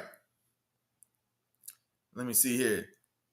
Oh, hold on, man. I missed some of these comments. My dog, Day One Game Jarrell, when he's talking about the Eagles, he said, man, it's not Saquon's fault. He said, look, that's how the runs are called in the situations that they called in. Okay, yeah. And like context does have its place. Context definitely does have its place, for sure. So yeah, no harm, no foul. See, moving on, man. Indianapolis on the road against the Chargers, and they handle business, man. I think they came out and had this game pretty firm in hand before the Chargers start, getting into this game. The game was already in hand before the Chargers kind of found some life in this one, and so the score tightens up a little bit. And even in a 2-score game, So this is still pretty spread out, man. The Chargers weren't much of a threat in this one to the Colts. And like I was saying, man, MVP JT. That's what we're going to say.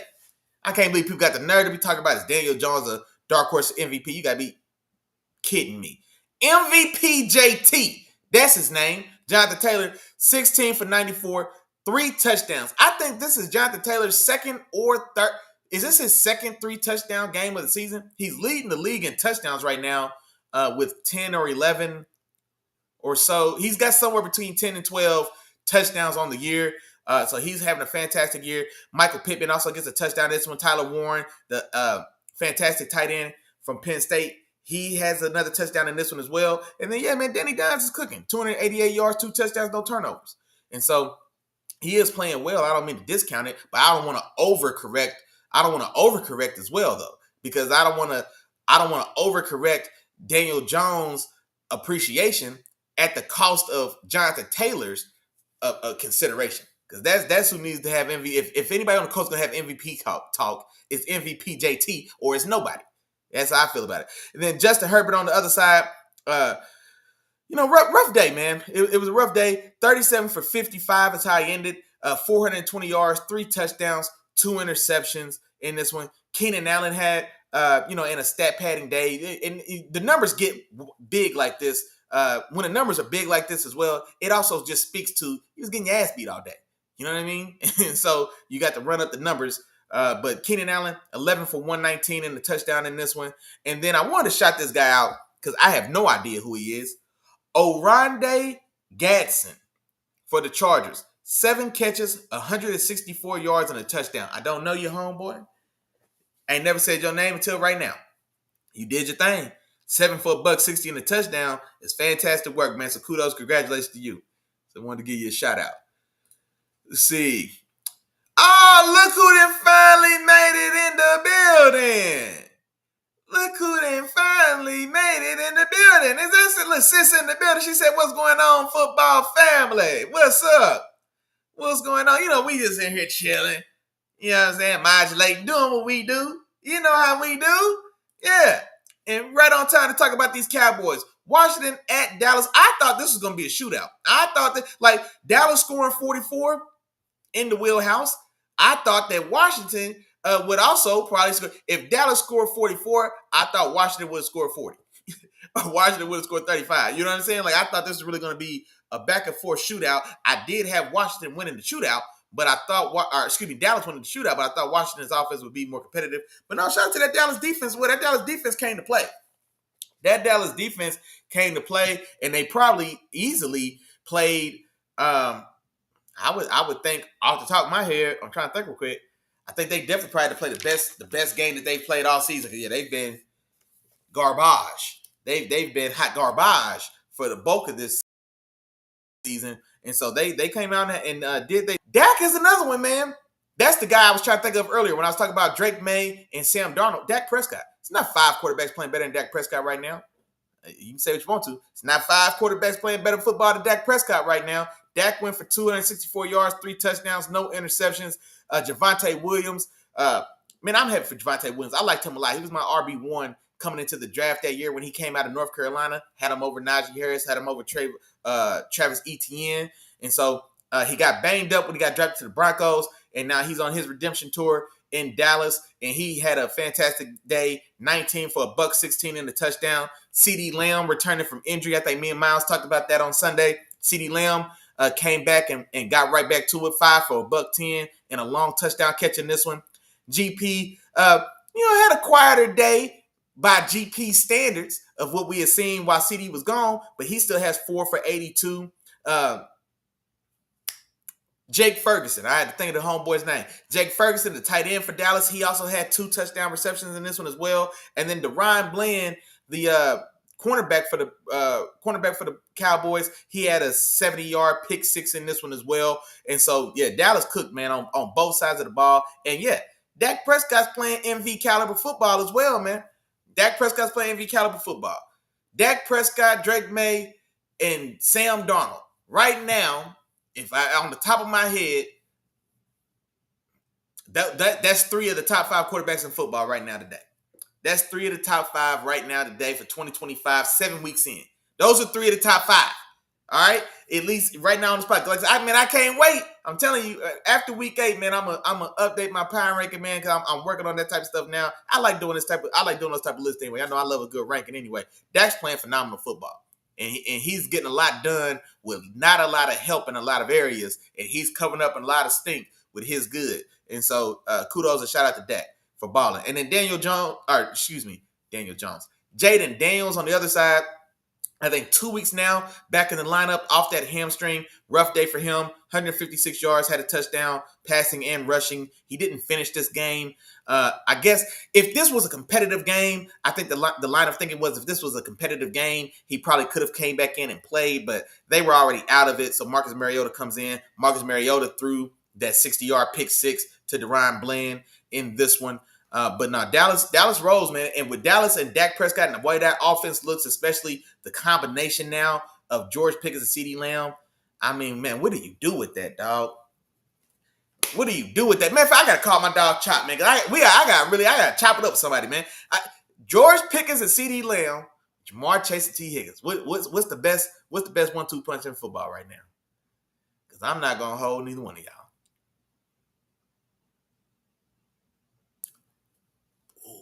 I'm gonna think about that. Yeah, I'm gonna think about that. I'm gonna think about that. Cause yeah, man, I'm telling you.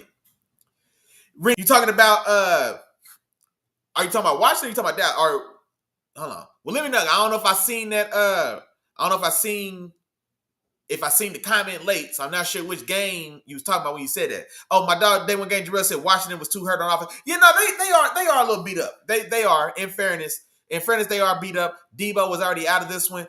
Terry McLaurin ruled out in this one as well, as he's still trying to come back from injury. And so they are beat up. And so now that's fair context. That is fair context to give. They were a little understaffed or undermanned. They definitely were. And so no, that's a fair point. Good call out. See, that's why I fool with y'all. Y'all know ball. That's why y'all RBT members. That's why y'all the members. That's why we here, baby. Let's do it. Green Bay on the road at Arizona. Micah dominates this one. Green Bay comes away with this win, 27-23. Now, I talked about this game on Sunday, and I said it was going to be a close game because Jacoby Brissett showed himself well the week before when he fielded for Kyler Murray. And then in this one, he had moments and there was opportunities there, but then there were stretches and plays in this game that Jacoby Brissett wasn't able to make, and it really illustrates why he's not a starter. Because Jacoby Brissett has a lot of, he's got some starter qualities. He'll have stretches of borderline starter capable flashes of play, right? But it's still it's just he always seems to just fall just short. There's times when I'm watching, it's like, man, he can be a bottom of the league starter. He's not going to be a guy in the top 20, but from that range of 20 to 30, 25 to 32, you know what I mean? There's times in which Jacoby Brissett definitely looks like he could be one of those style starters, right? But then in a game like this one, where I can see where he puts one in the dirt instead of hitting a guy that's going across the middle right in the chest from 12 yards away. You know what I'm saying? He'll put one in the dirt, or he'll sit on the ball, take a bad sack. Micah Parsons has 3 sacks in this game, whipping the right tackle's ass. You gotta know he's coming. You gotta know he's coming. He had 3 sacks. He hit you 5 more times, but without sacking you. So you gotta know he's coming. And so, and especially the last sack he took, where you just gotta be more cognizant, man. So there's those type of shortcomings, man, that just really illustrate the subtle differences and what it really takes to be a guy above the line and a guy that's right there at the line that has to be relegated to the backup style position. But Dak Prescott, man, not Dak Prescott, my goodness. Micah Parsons, dominant 3-sack performance in this one as well. And then this is what also was crazy about it, because Micah has a 3-sack performance in this game, and he's really closed the door, or put the nail in the coffin for the Arizona, and really kind of closing in and all hopes for them, so with Green Bay getting out of there with this win. And then a couple days after that, we hear news that Jerry Jones is trying to back channel with the Raiders to trade for Maxx Crosby. When you had Micah Parsons, a superior player, honestly, right? You had Micah Parsons in your building, and you let him go, and now you want to trade for another. Maxx Crosby's elite. He is. Maxx Crosby's an elite pass rusher in my mind, right? Maybe not specifically this year as far as this is raw production, right? But he's an elite guy at the position, but he's not Micah Parsons, and you have Micah Parsons in your building. You see what I'm saying? So it just don't make sense, man, what's going on in the mind of Jerry Jones. Yeah, it just don't make no sense at all. Let's see. Atlanta on the road at San Francisco. San Francisco gets this done 20-10. Mac Jones is returned to sender. You know what I mean? The cream rises to the top, right? But then after that, when the dust settles, everybody comes back down to where they're supposed to be. And Mac Jones, he had a couple. He had a nice bright spark, and now, you know what I'm saying, now he's returned to sender, man. He's back to probably who he is, but enough to get a win, 150 yards, no touchdowns, but an interception in this one. Now in this game, my dog C-Mac was back. This game was a prime illustration of why C-Mac was my dog. C-Mac was my guy for a little stretch, man. And this game was a callback to those days. 129 yards on the game, 129 yards rushing in this game, 2 rushing touchdowns, and then another 7 catches for 72 yards as a receiving threat. Like, my God, man. C-Mac is a walking 200 yards. I've been saying that shit. I've been telling Chop that for years. If C-Mac's healthy and on the field, that's 200 yards. You can book it. You know what I mean? And he ain't let me down, man. So he definitely did the thing, balled out. And then on the other side, Bijan, a week after his big, huge primetime breakout performance against the Bills, tough sledding in this one for him. 40 yards rushing, 50 receiving yards total. He did get a receiving touchdown.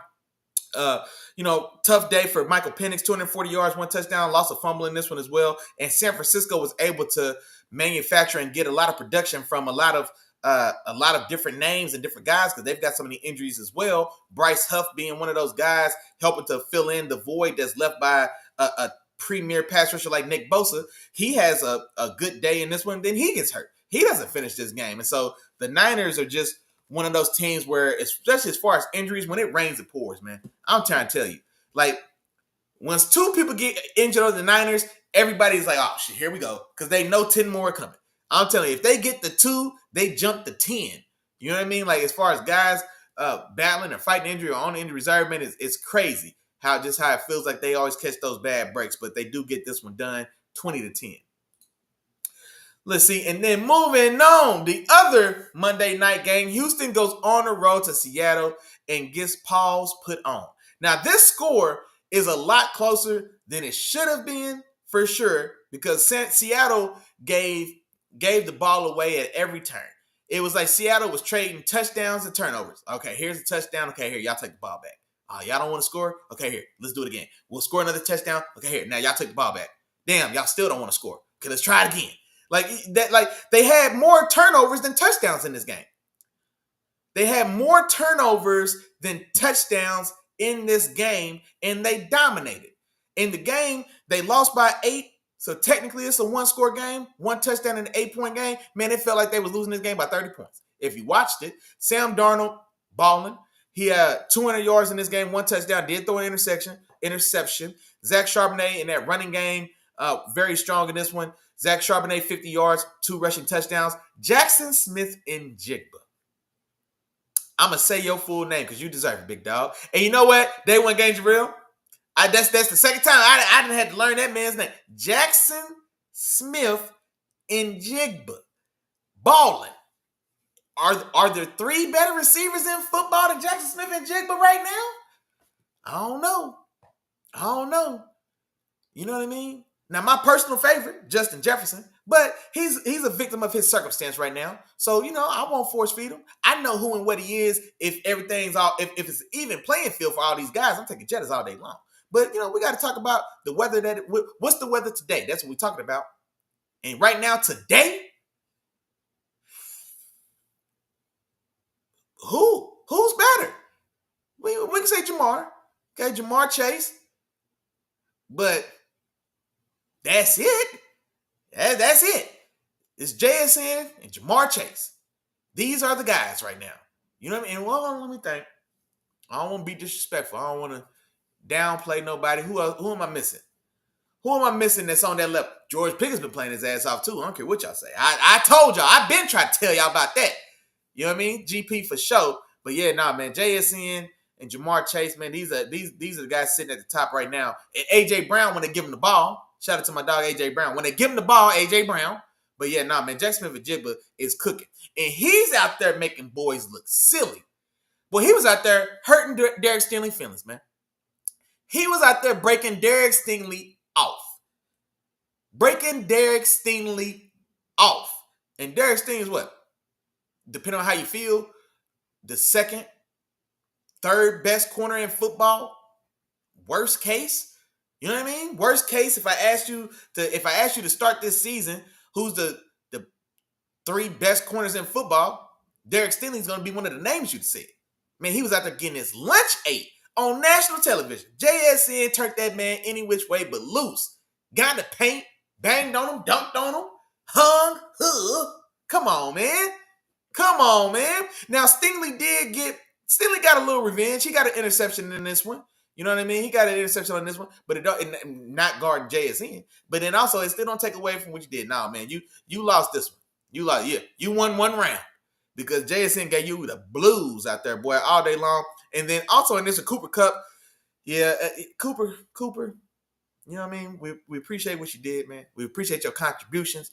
Shout out, kudos, and congratulations to you for that fantastic Triple Crown season, 1,900 yards. But, sir, respectfully, it's probably the end of the road, Jack. It's probably the end of the road, man. Because if you're not going to do nothing, 1 catch for 30 yards on the day. Okay, thankfully he had that. Because without that 1 catch for 30 yards, his stat line reads 0s across the board, 1 interception. And even the interception, I'm putting that on the play caller. Because Seattle, and you know what? I shouldn't say that because in hindsight, we're always going to critique it when it goes wrong. But Seattle was going for that death blow because they were dominating this game. And so they go with the double pass. Cooper Kupp's trying to throw a pass to, I think, JSN on the trick play. Just a terrible pass, overthrew him. It was too high and too far out. And Kalen Bullock, the young safety out of USC for the Texans, picks it off and runs it back, runs a good little while. And so Just a bad turnover, an unforced error. But yeah, no. Seahawks had 4 turnovers in this game. The Texans defense, it felt like they were either getting worked out or turning the ball over. You know what I mean? Like there was no middle ground. Either they were getting gashed or they were getting turnovers. You know what I mean? And so now on the other side of that as well, the Texans offense is one of the worst in this league. That pass protection, CJ Stroud is a dead man. Man, look, CJ Stroud, and there's some of this is on him as well. And I think D'Amico Ryans came out in the press conference and he didn't excuse CJ Stroud from the struggles of this team. Because some of it's on him as well. Now, he doesn't have a lot of help. That run game is MIA. That offensive line is a disaster, right? And then also, there's a couple instances or plays in which, CJ maybe doesn't get you got to get rid of the ball. You know what I mean? Like taking some of these bad sacks, that sack where he's holding on to the ball, trying to backpedal and get out of it, gets stripped. Seattle actually recovers it, and then they fumble on the inch line of the goal line.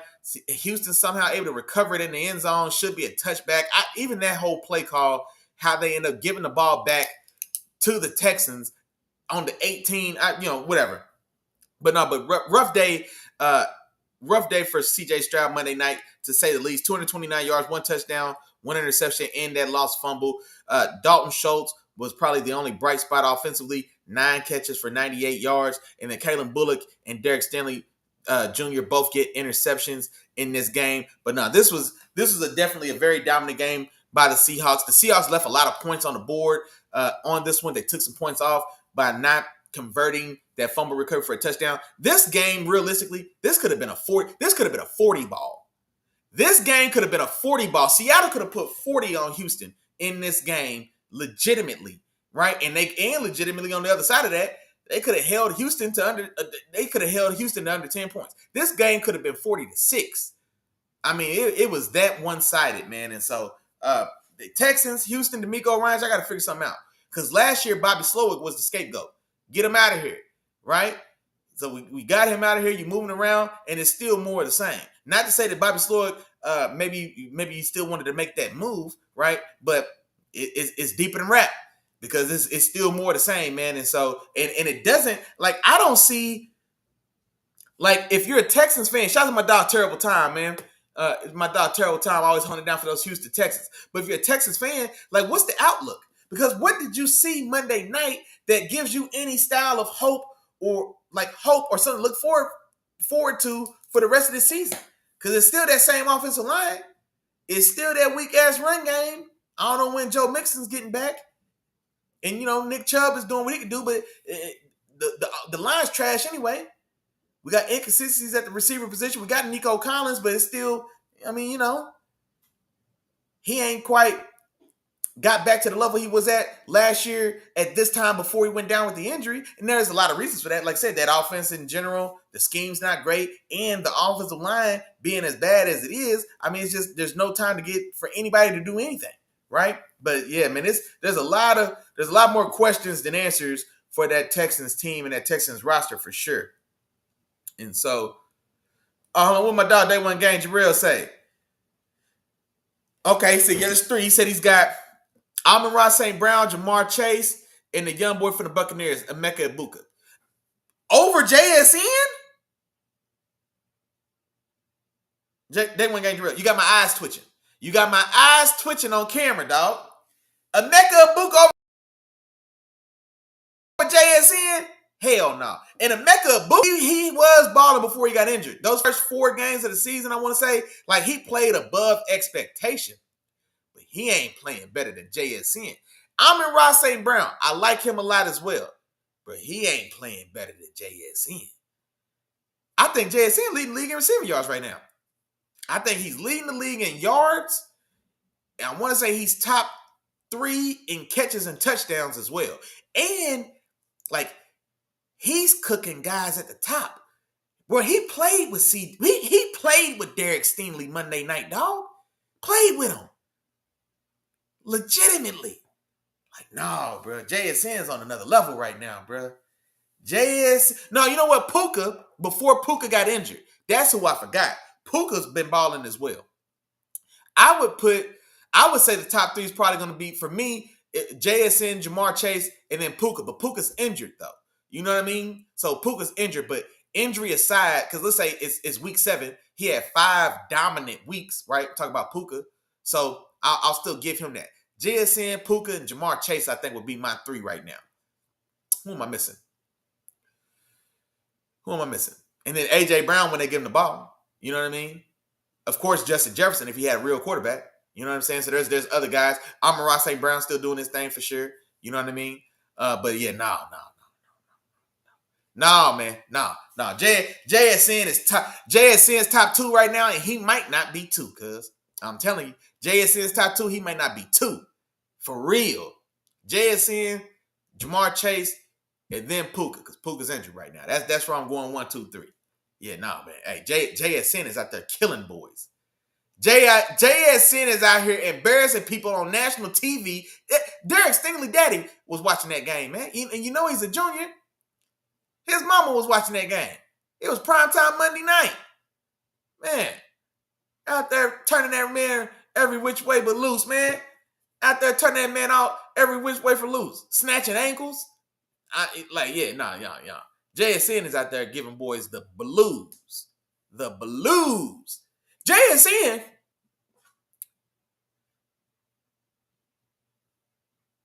Yeah, man. He's man. This boy, his routes are nasty, and he ran good routes at Ohio State. He had good hands at Ohio State as well. He had fantastic hands. He had good body control in the air. But he's at another level than even then. You know what I'm saying? Like he's a legitimate outside receiver. Like I didn't see that coming. I thought he was going to be a guy limited to the slot. I thought he was going to be a guy that thrived in the slot. That's not necessarily a bad thing, but think about those guys, man. C.D. Lamb, Keenan Allen, Devontae Adams. He's a slot receiver. You know what I'm saying? Like I thought he was going to be a dominant slot guy. Like no. He's outside with the tier 1 guys at corner, Derek Stingley, right, and giving these boys the business. You know what I mean? So who's running better routes than JSN right now? Jettis is cold. Jettis is my dog. That's why I hate that he's in this situation with this poo ass quarterback situation with the Vikings, because it takes him out of these conversations just because of his situation. It's not his fault. It's not your fault, Justin Jefferson. I know you still the guy. We got to find a way we got to fix it though, man. We got to find a way to get somebody that can get you the ball, man. This trade deadline's coming up. You know what? Maybe the Vikings make a move for Tua. As crazy as it sounds. No. I take that back. I don't know why I said that. I take that back. Not him. I don't even know. But man, they got to figure something out because Carson Wentz is playing bad football, man. It's bad, ugly football. Okay, hey, appreciate you. Yeah, here we go. Shout out to my dog, David Jamyr. Yeah, 819. He got 180 more yards than second place. He got almost 200. He got damn near 200 more yards than Jamar Chase. Jamar Chase just had 20 catches against my Steelers. Jamar Chase just had 20 receptions. Well, no, 16. He had 20-something targets. He had damn near 20 catches last week. He's still 200 yards behind JSN, dog. Like, man, JSN going crazy, bro. JSN going crazy. And Puka's going crazy too, but he got injured. I think Puka's missed 2 games. So Puka might be up there right in that mix, or he might be closer in that mix. But I think he's missed 2 games. But dog, he got 200 more yards than Jamar Chase. Jamar Chase has had 20 catches for like damn near 200. $160. He still needs 200 games. He needs 2 full games to catch up to JSN. Yeah, he going crazy, dog. There you go. That's who I meant, bro. And I meant to say that as well when I was talking about Petty Payton and Russ earlier. But honestly, if you the Vikings, man, I mean, they probably won't, because the plan is for J.J. McCarthy to come back and be the guy. Like, you know what I mean? When they let Sam Darnold at that building, they did that with the understanding that we're going to turn it over to our young guy. We're going to get him up to speed. And, you know what I'm saying? We're going to boom, boom, boom, right? We're not going to delay his development, because he was already a guy that didn't get a lot of work in college. He was a multiple year starter, but he didn't get a lot of reps though. You know what I mean? It was a very run-heavy offense that Jim Harbaugh ran at Michigan. So he's got the starting experience, but he doesn't have the starter level reps. And then his rookie year, he misses his whole rookie season. Then he comes out this second year. It's ugly for him. He has four ugly games outside of the second half of that Bears game where they come back and win. But outside of that, he's playing ugly football, and then he gets hurt again. So, you know, I don't know the outlook. I know he's supposed to be back sometime around mid season. So I don't know if he's got another week or two before he comes back. But I would think if you're the Vikings, you got to make some subtle calls, bro, because you're not going anywhere fast across the Wentz. That's a fact. Like I've seen enough, and if I've seen enough, I know damn well Kevin O'Connell's seen enough. You know what I'm saying? So Russ, or hell, even Jameis at this point, famous Jameis. You know what I mean? I take either one of them at this point. So either one of those guys at this point, man, might be able to get something, be more effective, man, possibly than what they're seeing right now. Honestly, I like that idea, dog, for real, Russ. I like the thought of Russ there. Now, honestly, public perception and then Kevin O'Connell and those guys, like, I don't know if they'll feel that Russell Wilson is a qualifiable upgrade over Carson Wentz, because he's probably not. In fairness, I would think he's still better, but how much better? Is he worth giving up assets to go get? Like, is he worth sending the Giants a 6th-round pick? I don't know. Because especially if he's only going to be marginally better than Carson Wentz. You know what I mean? And so I don't know. But I do think that he would definitely perform better for sure. But I would like to see it. But I don't know realistically, man, if they're gonna give Russ that shot. I'm curious to see, man. With the trade deadline coming up, there's a lot of interesting moves that can be made, dogs. I can't wait to see how it all shakes out. But let me see. Let me make sure. I think that's it. Hey, I think that's it. That's all. I think that's it. That's all. RBT fam, I think we did it, man. We came, we saw, we conquered. Oh, yeah. We about 2 hours in, so we right on schedule. Yeah, feel me? Yeah, man. Hey, matter of fact, if you got something, let it fly now. Forever hold your peace, man. And while y'all think about it, right now, you know what time it is. We're going to get into that real member roll call, man. Already, first one in the door today, my dog, man, Day One Game Jamyr. I appreciate your home, boy. Let me see. Rennie was in the building for sure. I appreciate you as always. Sis came into got here as well. Said what's up to the football family as well. You know, we appreciate you. Hold on, I'm looking for you. Mom's was in the building as well. Appreciate you as always. My dog Miles, he slid through in the building as well. You know, I appreciate your homeboy. And then I'm gonna tell y'all what, man. I'm looking for ya. Damn. We say the same thing every week, so feel free. Say it with me at home. If I forgot to say your name, damn. Hey, my bad. But charge it to my head and don't charge it to my heart. You know I'm thinking about you, big dog. I appreciate all the love, support as always, man. Y'all know what time it is, man. I love getting here. Y'all give me an excuse to just get in here and talk that talk, have a little fun with the gang, with the guy. Oh, man, Day One Game Jamyr. Damn. Dog, you so right. It's a Thursday game. Oh, man, how we forget the Thursday game? Hold on, now I got to put, how did I forget the Thursday game? Quick, drop it in the chat. We'll do it live right now on the spot. Who's playing tomorrow night? Day One Game Jamyr, who's playing tomorrow night? We're going to do this one. It's going to be live bullets. The live bullets are flying. Damn, how we forget the Thursday game? You know what? I'm blaming Keandre. Keandre, this is on you, man. All right? You was a no-call, no-show tonight. All right? You got to be here to keep me on track, big dog. That's my dog, man. Let me see. Who's the Thursday game? Oh, Vikings Chargers. There we go. Shout out to Day One Game Jamyr, bro. Shout out to you. And matter of fact, we're going to do this on the fly. This is what we're going to do. This is what we'll do to take us on home, man. We'll do a real quick preview or prediction for the Thursday night game. We've got Minnesota on the road at the Chargers. Minnesota on the road at the Chargers. And you know what? This is a good matchup because it's two teams that are reeling. I think both these teams are in dire need of a win. Everybody always needs a win. So there's never not a good time to win, right? So I don't want nobody getting smart. There's never not a good time to win.